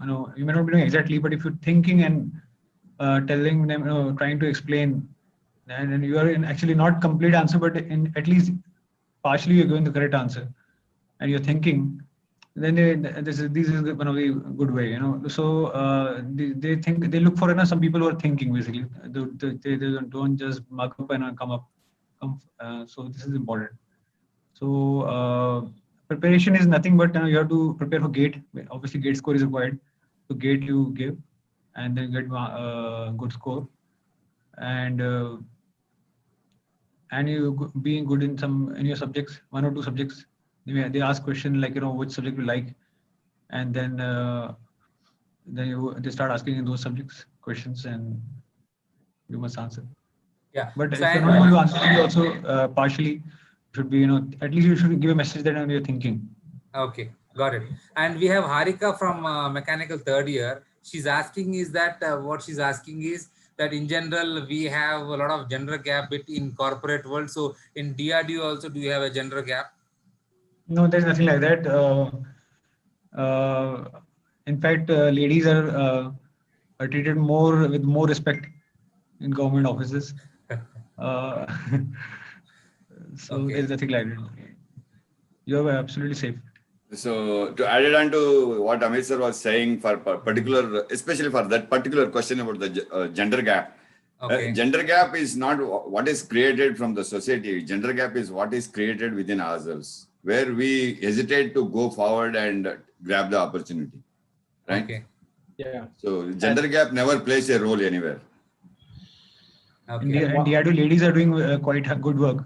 Yeah. Quite even in ISRO you can see the many ladies who are at an extreme position. Yeah, we understand that your wife is working with ISRO. Yeah, we got it.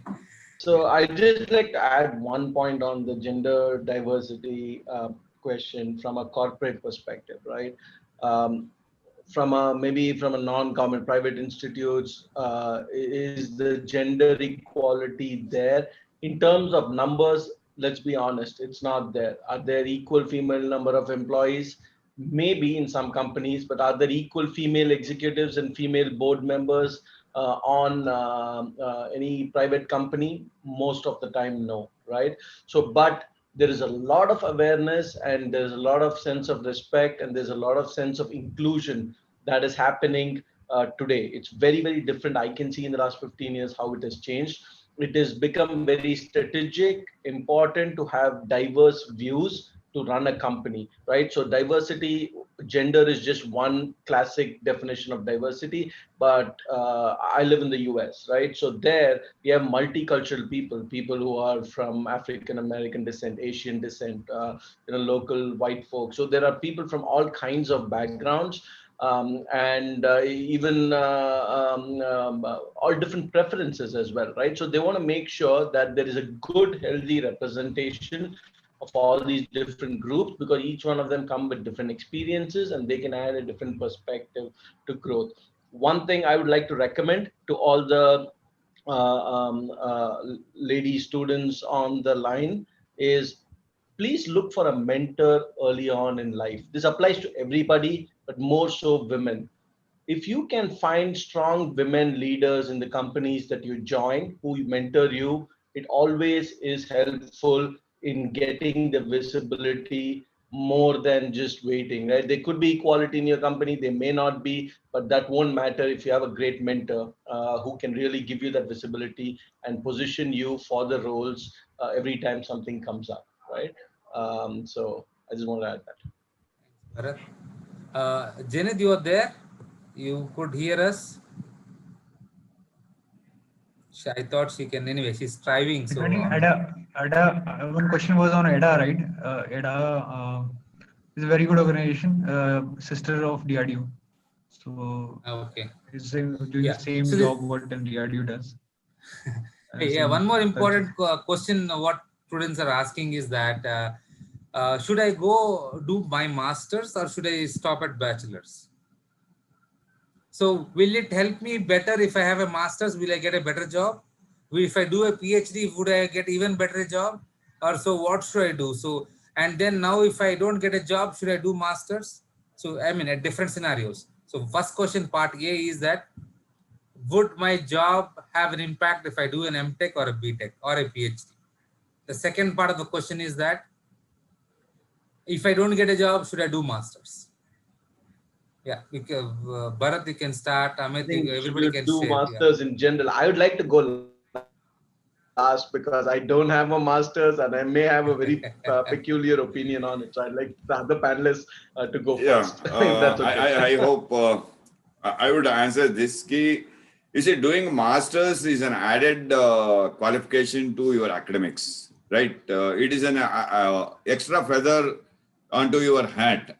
That's what I would say. Doing the masters, if you are getting an opportunity for a placement or a job right now, immediately after you are completing your graduation, you grab that opportunity. Always you can do the masters or your PhD or whatsoever you want to do, upgrade yourself in the academics. You can do it even later on also. You see, there are many people working there and they are doing their MS, they are doing their PhDs and so on and so forth. You see, getting a job after getting a PhD or after getting a master's will always keep you in a backseat if you neglect the job what you are getting right now. The reason being is that many years of experience you are losing. Say, okay, if you're not got a job as of now, and you feel that till I get a job, let me get into masters and complete it. That's fine. I never say that doing masters is a disadvantage. It is always an advantage. But even while you get a job, you get onto the job. Post the job, you do the masters. You are always there because you have upgraded yourself academically. You will also be upgraded in the same panel of work where you are getting, you will be promoted. You will get into a higher scale also. So that is the advantage. So, but never ever lose an opportunity. As I told you, opportunities are always in the air. Got it, sir. So I will share my own personal experiences wherein 2005 I passed out BTech. During final year only, I got a good GATE score where I chose not to join GATE because I am interested, I'm driven in terms of management. So in that only I thought, let me have few years of work ex and then get into good B school, and then that's where I went abroad and came back, and then as per my plan in 2005 I'm supposed to get into masters in 2008, but I got delayed because I did not get good B school in 2008. Then I written my CAT again, and then 2009 I got into IIM Lucknow, IIM Kozhikode. So and then I got into masters. So but some of my friends in IIM who joined with me and who were part of my curriculum, and they were not clear what subjects or what majors they have to take into. See, in India, what happens is that you take masters because you are supposed to do it, or you get into masters because you don't get a job. It's fine. But in general, what happens is that, or at least for MBA, if you want anybody to, if anybody wants an MBA, in abroad, the average age or the average work ex for an MBA is about 10 years. In India, the average work ex in MBA is about 2 to 3 years. So usually MBA is meant for those people who are working in industry and they get stuck somewhere that they are not able to go forward, or not able to take things forwards in some parts of the organization where they're running. Then they go back to school, identify the areas where they want to learn, and they learn and they come back and then excel. So that's where the whole education system is meant for. And in the same place, even a PhD or an MTech, you see, if you still want to get more into research into that area, and that's where we pitch in, and then we do that. And even still, if you want to go and even master in that area, that's where I will go to the next stage and master that area. And then see, one thing what I understand in the industry is that if you are master in anything, you will flourish and you'll grow in your career. So identify the areas. Don't do just for the sake of doing it, or don't do for everybody is doing it, so okay, let me also do it. Not like that. Do it with passion, do it with heart, do it with clarity, and do the best. Yeah. Anybody else? Yeah, I also Yeah. want to add. Yeah. So masters, yeah, is very good if you can do. But actually, first thing is, if you're not getting option of getting job immediately after BTech, definitely you can go for higher studies. But if you are getting a good opportunity, you should must join, and then you can in between you can go for graduation, post graduation. Okay. Even PhDs send on sponsorship for this higher education. Okay. And that's required also for growth in Okay. PSUs. Yeah. Yeah. So 1 minute. So any guys, if we are still here, we are there to answer your questions. And let me know if any of you have more questions on that. You please can drop in questions so that we can take it up. Bharat? Oh. Yeah. So on the master subject, it's been an internal debate that I've had all my life and my career, right? So I don't have a master's. I decided a BTech was enough. Because in India, unfortunately, I think Varun alluded to it, we fall victims to herd mentality. Herd mentality is my neighbor did this, my brother did this, my sister did this, so I'm going to do it, right? And so when you talk about passion and dream career and all these things, just doing something because somebody near you did it is the very first misstep that you can take in that direction. So it's really important to ask, one, are you dedicated to the subjects and the knowledge and what you want to learn? Don't do it because an industry just demands it as the sole purpose, right? That could be an added value. It could really matter if you have a master's, but I wouldn't do it for the sake of doing it. Do it because you really, really enjoy it. I'll give you the example in my house. My wife, she's got 3 postdoctorates. She's still doing a postdoctorate, right?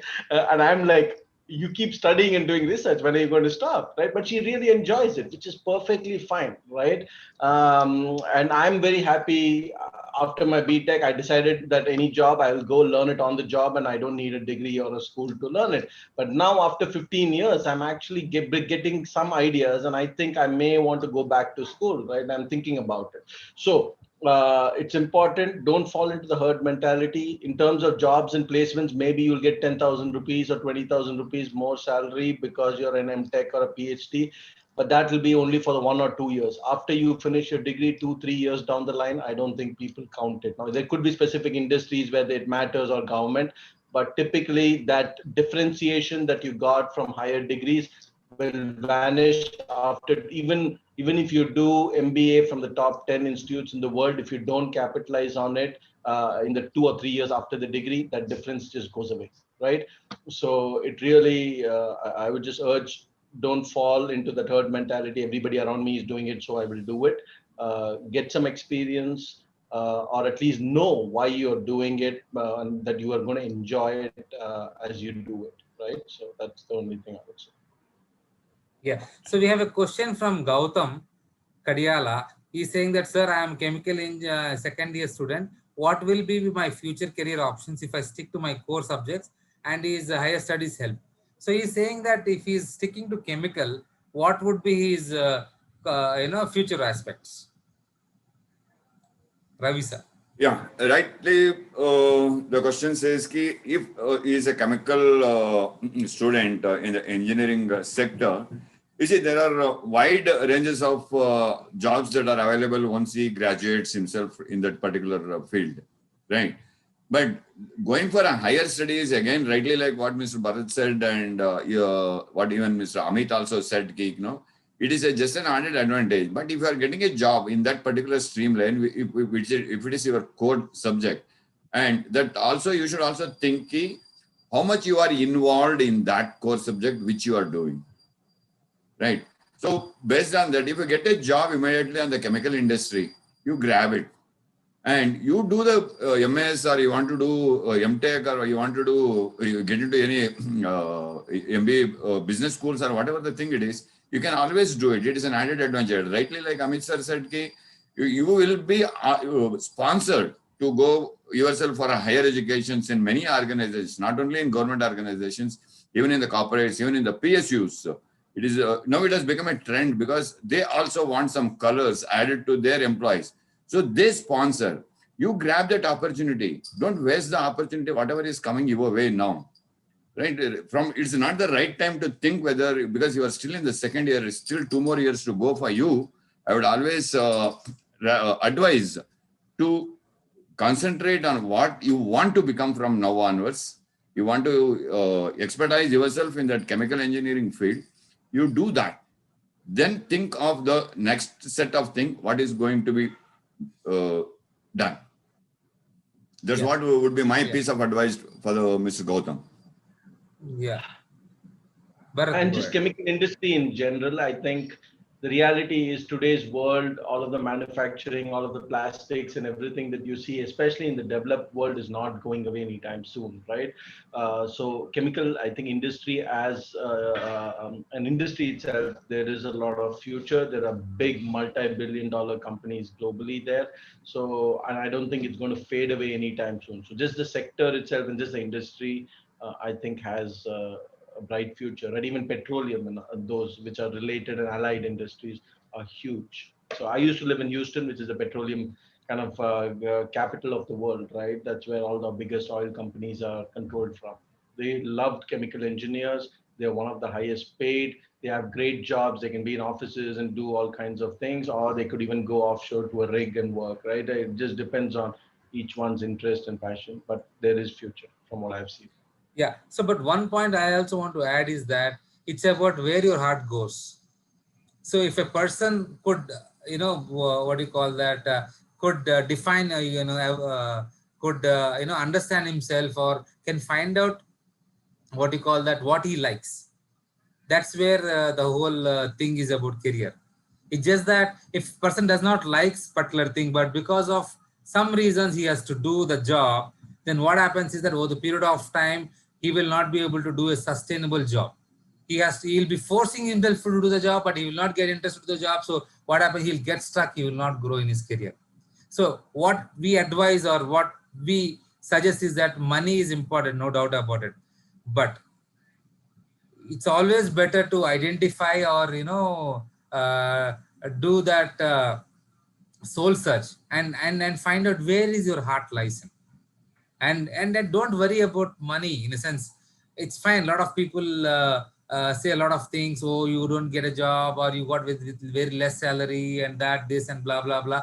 But as Bharat said, it's not about over the years of time, there is something called averaging effect.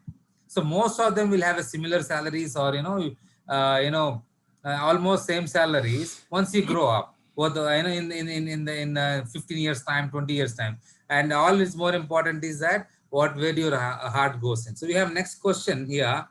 Ganga, 1 minute. We have question from Ganga Nair. 1 minute. Yeah. Yeah. So Ganga Nair, mechanical third year. Jai Hind, ma'am. What's the biggest factor that creates a gap between a graduate and employable individual? Yeah. So Ravi sir, this is the question from Ganga Nair. He's asking what is the biggest factor that creates a gap between a graduate and employable individual? You see, a graduate and an individual employable, there is not much gap. There is no much gap what you are graduated in. But it always depends on what you are devoted in. How much core value you do for your nature of work that you are going to undertake. So that all adds the value. You see, if you have mastered your skills or if you have mastered your knowledge in a particular field, that is the graduation that you are going to get it. It's not the A4 size sheet of paper in which you are being told that, you know, you are a BTech or a MTech or MBA or MS or XYZ or so. Even if that is value added, I don't say it is not value added, but at the same time, what is the core interest that you have in what is the core knowledge you have in you in which you want to develop yourself? That gives you an individual employable skill. So that's where you have to concentrate on is rightly, like Mr. Bharat was always saying, you know, don't look at others and what they are doing and I have to do the same thing. No, it is not the trend today. That's what in the beginning I told, no, try to express, don't try to impress. If you copy someone else, that means you are impressing someone else. Because my neighbor has done MBA, I am also doing MBA. If my neighbor has done MS, I am also doing MS. It shouldn't be the attitude or it shouldn't be the way one should go forward. So always graduating yourself or upskilling yourself for an individual employable, both pays values for you. Yeah. And I think the reason for that question itself is in there lies the answer, right? A lot of people today in India craze for IT and engineering, and so engineering colleges have popped up everywhere. And now, therefore, again the gap, right? Because supply and exactly. Right. So, in my view, only one thing I would say: the most important thing that differentiates. I look at new graduates as a sponge that they can really learn, and I can mold them and I give them multiple experiences, and they can really use that to their advantage and add a lot of value. So one, open-minded learning attitude, and two is just good people skills and good attitude socially is very important in the corporate setup. If you come as an individual and say, oh, I'm a student, I've done this, I've got great grades, I'm really smart, nobody else there knows as much as me, or you can't have such attitudes, because people have been there, done that, and they've come up the ladder like you have in the corporate world or in your team, right? So being a team player, being social, I think, and looking at the result as a we. The person who says I, me, half the time they don't make through my interviews, right? So the attitude to me is very important, equally, if not more. So. Yeah. So adding to Bharat,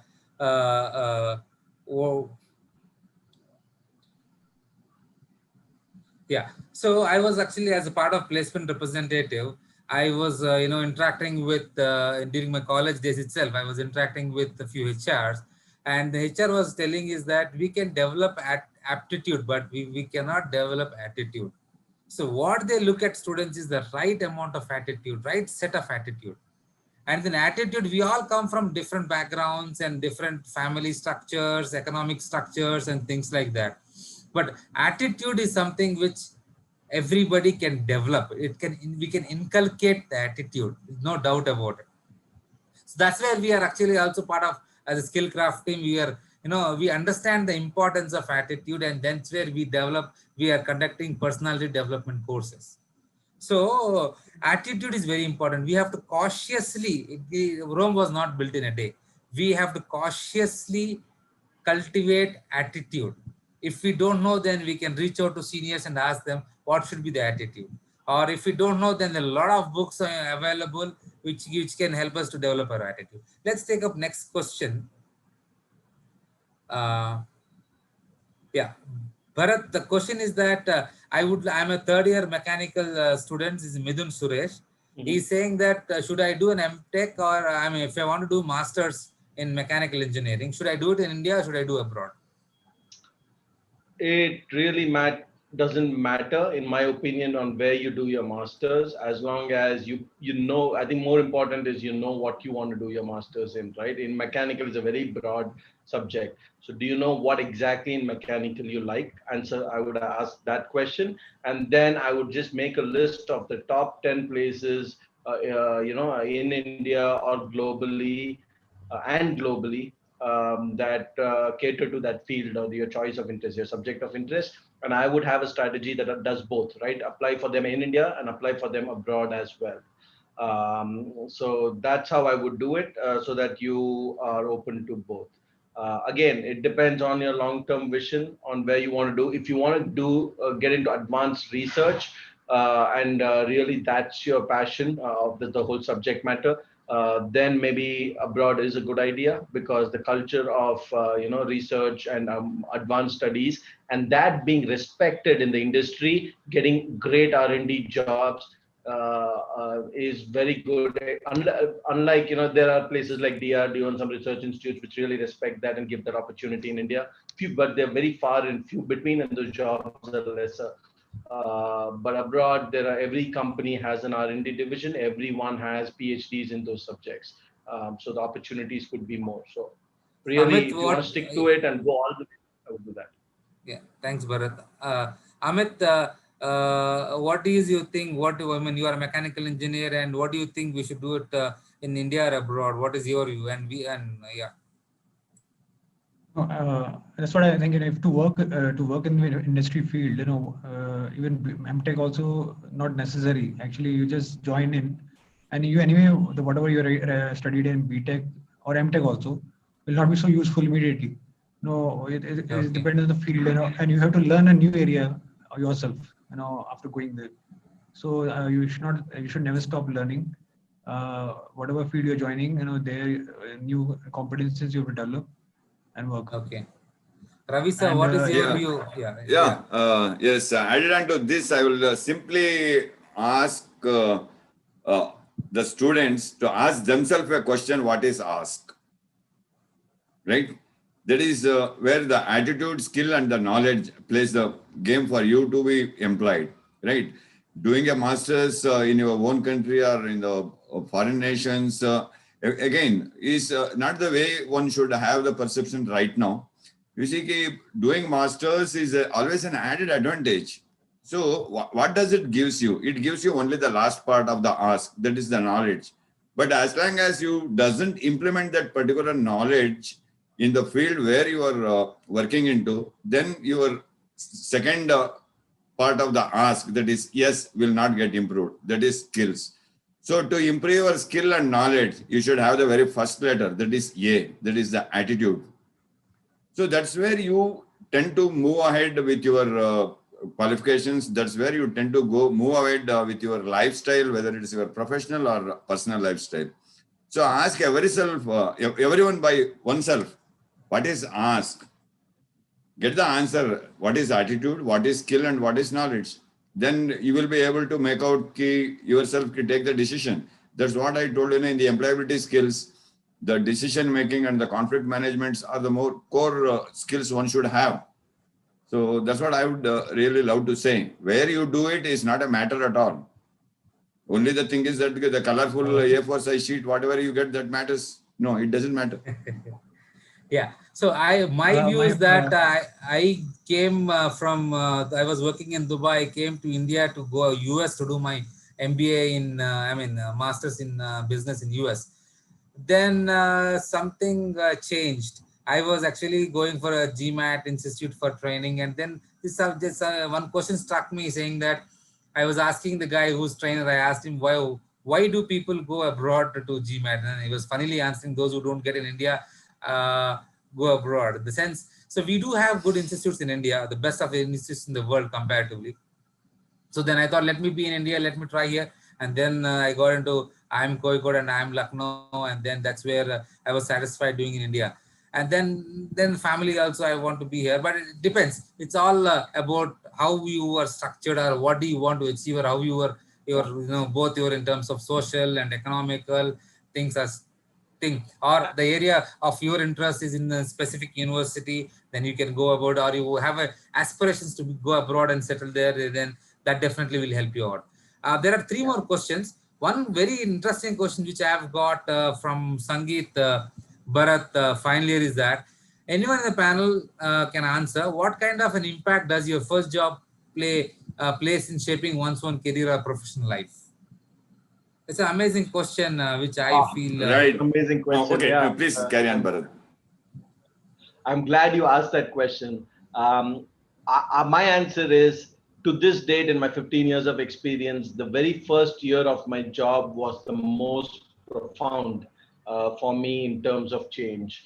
Now, this may not be a standard case, but I can give you that my example, if that helps some of you. When I did electrical engineering in NIT, I realized very quickly that I was okay at engineering, but my passion was really in the business and with numbers, and I like people a lot, right? Working with people. So 6 months into my job at IBM as a programmer, I reached out to different people in the company just randomly, like, people from CEO's office and people I know, my boss's boss. I just went up to them and I was honest and I said, I don't like coding. That is not my first choice. But I want to work with people. I want to understand how you make decisions, what you do, and everything like that. And so I was lucky. In 6 months, I got a break out of technical. But at that point, I was told very clearly by my mentors that once you move out of technical and choose a business career, you may not come back to technical that easily. It's very difficult, right? So I had to make that choice. But I was so convinced, I took that choice. And then I moved, I think I worked in the chief operating officer's team. My job was to prepare dashboards for executives to review the whole operations, right? 50,000 people, how it's running, how the business is running. I had to prepare 12 metrics, put it on 2 slides and review it every month, I think. And my only job was, I didn't know anything about the business, right? So I'll put the numbers together, make sure, review it with somebody, make sure it's accurate, sit in the corner of the room and watch all the leaders make decisions, right? How are they reacting to the numbers? What decisions are they making? How do they talk to each other? I was learning a lot just by sitting in the corner of the room and watching them, right? So I would say that you can take those chances, take your risks, be open and bold in your first job. Don't get into the mentality that, oh, I'm a newbie, I have to put my head down and I have to work 5 hours more than everybody else on the team, because your interests, your passion and your ideas matter, and there will be people who will listen to it. But unless you bring it out, unless you exercise your right to do it, I don't think people will immediately resort by default, say, okay, this guy will learn over 5-6 years, we'll see where he goes, what he learns and what he'll do, right? Don't fall into that trap. Make that first year, as I think the first and second year, you can make it matter a lot if you want to, or you can just sit back and say, let let it run its course, right? It really isn't your choice. So yes, I think it's the most profound years of your career if you want it to be, right? So that's my 2 Thanks, cents. Bharat. Before Ravi sir can Yep. answer, 1 minute. So, guys, if any of you have more questions, we will take it up. We would like to answer everyone's question till the last question in case if you have. Otherwise, we can, after this question, we have 1 or 2 more left and we can call it a day. Ravi sir, please, your turn. Yeah, I would second Mr. Bharat over here for saying that what I would like to say here is see your first job or your second job or the third job or the n number of jobs, wherever you go, as long as you doesn't implement or as long as you doesn't bring in your D3 and D4, what I explained in my very first speech, that is your dedication and devotion towards the thing that you are working towards it. So that gives you all the experience, all the exposures, how you are going to put yourself into that particular job, right? Whether it is a first job or whatever may be the job status that you are getting into. As long as you doesn't put your devotion and dedication towards that particular job, you doesn't put your heart into it, then nothing is going to benefit you, right? So you have to be very much open. You have to be very much what you call as a team player, and you have to be always a coordinator for making the things happen. That's what I would like to say. Yeah, thank you. Amit, you would like to answer anything on that? My job is one only, but yeah, I shifted the place. I changed my completely. I changed my work area. So yeah, it has impact. First place where you work, because that time you're learning, grooming, and your bosses also help you if they're good. They helps you. That's very good. And I was lucky in that case. I was having good bosses, and they helped me. So yeah, because you are very new and new to the world, corporate world, you're going into politics also. Some politics are going on. It happens whenever people are there, humans are there. There will be politics. So so you learn slowly, gradually. First job teaches you a lot of things. And now I've come here, and here is full of politics. Second job, second place. So I'm able to cope. So so it teaches you a lot. In all the jobs, wherever all the time you can learn. So And I would just like to add one thing, Varun, if I can, is, Yeah, please. first job doesn't end with just the first 2 years of your career. I realized that looking back 15 years down the line, I worked in 7 different domains across marketing, operations, sales, finance, and things like that. What I realized is if you're switching to a new job, new domain, new company, new people, it almost feels like a first job every time. And so if you carry that attitude, mindset of wanting to learn and as enthusiastic as you were in your first job, you will succeed in every role that you do, and you will grow much, much faster, and you'll be much happier doing your work. So first job is, again, carry that attitude of the first job, that energy and that enthusiasm that you had in all the roles that you take up in your career in the future, right? That's Yeah. the formula for success too. We have Induleka asking a question from second year civil. We will take it up. So, since we are talking about the job, we have a connecting question by Ashwin, who's a final year student in physics engineering. He's saying that he loves what he does it. So I will read out his question. I learn new things a lot every day, but I don't have good CGPA.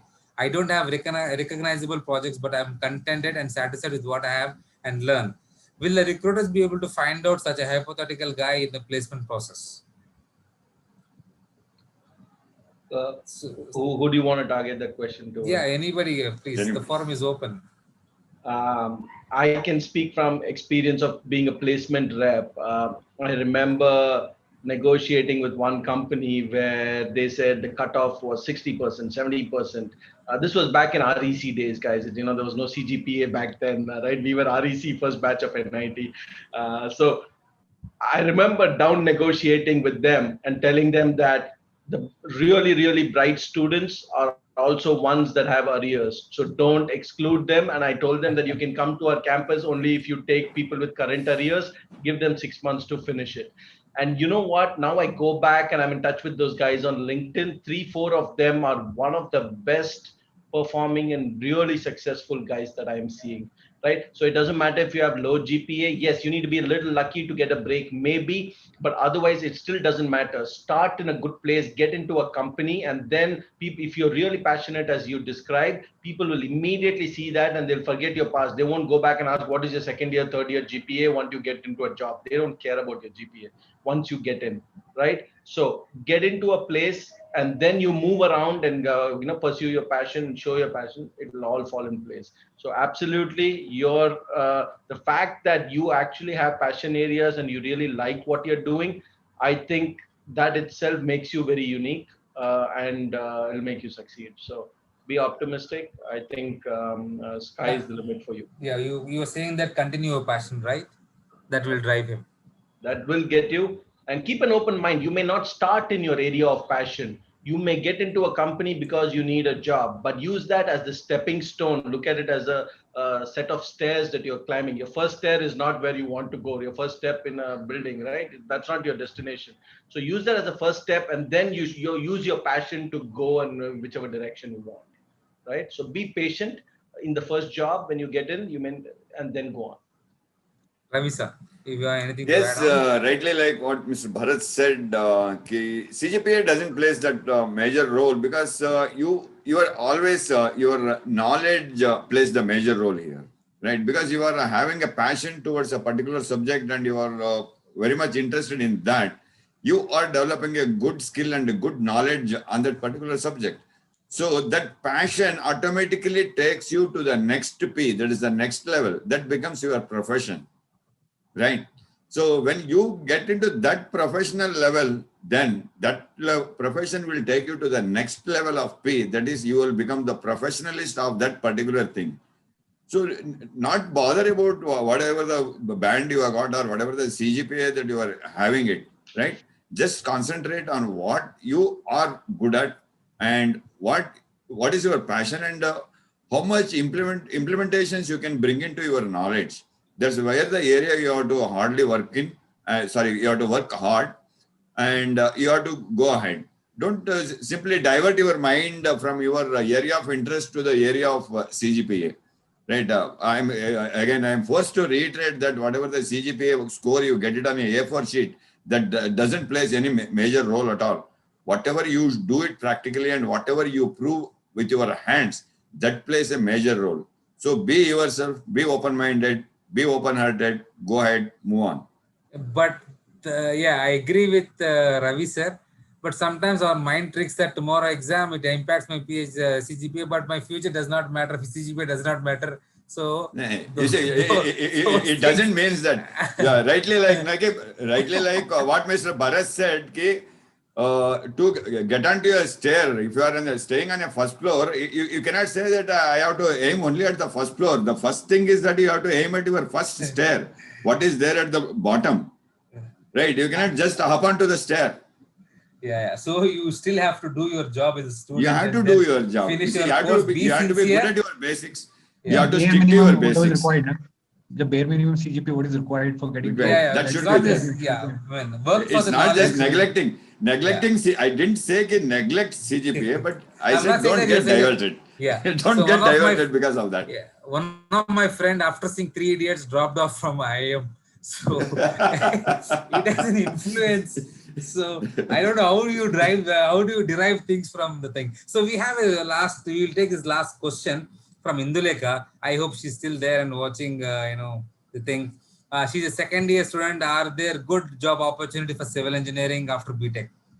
If not, what is better, going for IT job or higher studies? So this is a typical question everybody is asking, is that, again, between BTech and MTech, or between the core and the non-core, or between core and IT.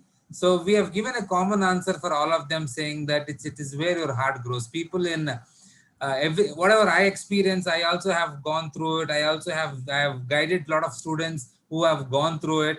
And what our personal experience is that you please be patient and have and follow your heart. And maybe 6 months here and there, but if you really follow your heart, you'll find out ways wherein you can add value to your career. Through your learning, you can add value to many organizations, many individuals. Through them you can shine and you'll grow. So don't get into this peer pressure, or usually we are all human beings and we will buckle, no doubt about it. But ideally what we are saying is that don't get into this peer pressure and take decisions wherein you regret later, saying that I didn't know, I am not liking this is not what I want. So this type of regrets, and then of course it's better late than never to change and get into the place where your heart lies in. But don't take decisions. Varun, let me ask you a question. You are a civil engineer. You worked in civil engineering firms, right? Yeah. What does it take to succeed if somebody wants to pursue as a civil? Because I want to be very honest. People in civil and production and architecture, they like their field. They like building structures. They somehow are inclined to that, but they think, oh, how do I make a career in that? Oh, it's so much risk. Will I really become a big star? And then that's why the questions start coming. Should I deviate somewhere here? What have you seen people who are successful in civil engineering? If so, what does it take? My take is that yes, there are a lot of people who have become successful in civil engineering as well as architect. Of some of my friends I can see live. The thing here is that it's irrespective of any branch, irrespective of any field, my view is that a person has to be honest and sincere, and you have to deep dive and become master in it. Anybody who masters the subject has a area to grow. But it's just that he may not earn crores, or he may not. Of course, there are people who earn crores. If somebody is master in subject, for example, let us take an example of a builder, a civil engineer does not mean that I need to just design a house with windows, doors, water taps, electrical connections. No, you should design, if a guy who is deep inside understands that I need to make a person comfortable in the house. So how do I design it more aesthetically, or how do I design it in such a way that people are living comfortably, both in terms of aesthetics as well as technical or, structural requirements. So a person has to get into that. So once he knows the crux of every business pain point of every a person, he will, irrespective of the field, he will succeed. This is my view. Yeah. You see, So added on to what Mr. Bharat and what Mr. Varun is also saying, you see, thinking on a very simple matter, which field or which stream I belong to, right? Whether I will get a job or not. You just think, very positively you should think. You see, keys are made before the locks are being made, right? So, you see, whenever a vacancy is allocated for a stream in an engineering field, or whether it is a IIT or not a regular engineering BTech also, that particular college is allocated with a certain number of seats depending on the number of vacancies that is being lying vacant. Whether it is physical, what do you call it, as a civil engineering or chemical engineering or IT engineering or CSE or ECE, whatsoever it is. They are not simply dumping the goods into the shed and making them to rear it. So you should always think positively, right? The keys are being manufactured first, only then the locks are being manufactured according to the keys. Yeah. So the way is always there. Only the thing is that how you pursue it and how you perceive it. That's what the major role it plays. Yeah. I go back to the very first point I made in this presentation, which is you have to ask yourself these questions. The more you're aware of yourself, your interests, your inclination, your weakness, the more all these questions you can answer very easily on your own. You don't need experts like us on the panel telling you. You will discover it and you will share it in 2 years with hundreds of people. So that is the very first step. Understand yourself, your interest, your passion. Be honest about it. Don't and deliberate on it and stick to it. Don't get swayed by others' interests. Right? Others' interests cannot be. You can't borrow interest from other people. Yeah. So Amit, you would like to add on this? No. Yeah. Thank you. Yeah. So we will conclude now with concluding remarks. Each one can give one or two the concluding remarks, saying that this is in our view, this is what the person has to do, so that it will be helping them to get a better placement. So start with Ravi, sir. I would really love to conclude this thing with saying that don't get diverted. Be where you are. Be there where you are, and concentrate on the thing what you are supposed to do and what you are doing. See, you say whatever is gone, but past gives you the experience, present shows you the way, and the future takes you to the stairs. That's where one has to look forward and work and go ahead. That's what I would love to say. Yeah.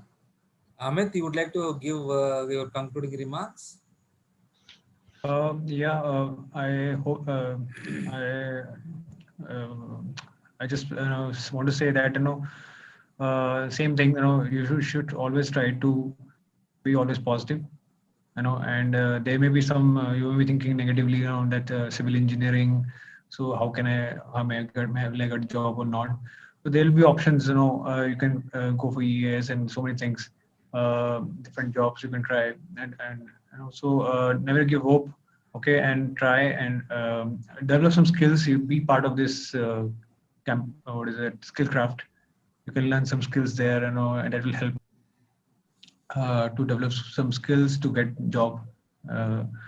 It can be corporate, it can be public sector also. Thank you. Thanks, Amit, for watching for Skillcraft. Bharat would like to conclude, share your concluding remarks. Absolutely. I mean, like I said, right, guys, have the right attitude. Ask yourself the question of what you want to do, what you believe in, who you are as a person. That's where it starts. If you really know and understand what has driven you all your life and what you are, easier it is to make all these decisions. Number one. And number two, I can't stress this enough. Technical skills in the workplace is only half the job initially in your career, half the formula for success. The other half is really emotional quotient, what is called EQ, right? Working with people, working with leadership, working with society, working with the politics, right? That is essential. And as you grow in your career, you'll be surprised. It becomes other way around. 80% is EQ and 20% is technical. And as you become an executive, technical is probably like 5%, right? Because you'll have 500 people under you doing it. So keep that and use forums like Skillcraft and whatever, individual networking of people becomes important. Having mentors and guidance along the way becomes important. So use forums like this to really reach out to network with people. In MBAs, people spend in the US $150,000, which is 1 crore for an MBA, right? And I've asked, many of my friends have done that, and I've asked them, what is the best thing you got out of your MBA? Which was your best subject? What is the best deliverable you did? At the end of the day, they just tell me one thing: it is the connections that I made. That's all matters. I paid 1 crore to make connections, right? So I was like, wow, you can do that on LinkedIn. You can go to multiple forums. You can attend so many ways, and you can actually do it for much lesser cost than paying 1 crore for those connections, right? So anyway, just remember, don't ignore the softer human aspects. End of the day, we are all human. We all have motivations. We all have desires, and we each one has their own. When you can relate to somebody else's better and understand where they are coming from, I think you can just succeed in positioning yourself better, right? So just remember these couple of things. Rest will automatically fall in place. Take the long-term perspective. Again, it's not a race. This is not a 100-meter sprint, and don't try to be the Usain Bolt here, right? Try to be that marathon guy who runs and sustains and wins in the long term, right? So you may succeed at 30, but then you may not at 40. That's not the goal. The goal is be the tortoise and not the hare, right? As far as the career comes. So, thanks, Bharat. So my concluding remarks would be, successful people are, I mean, since it's not success which brings happiness to a person, it's happiness which brings success to a person. So please run behind happiness. Be there where your happiness, where you get happiness in terms of career, in terms of family, and have a right balance between career, life, and all that. Please plan it in that way.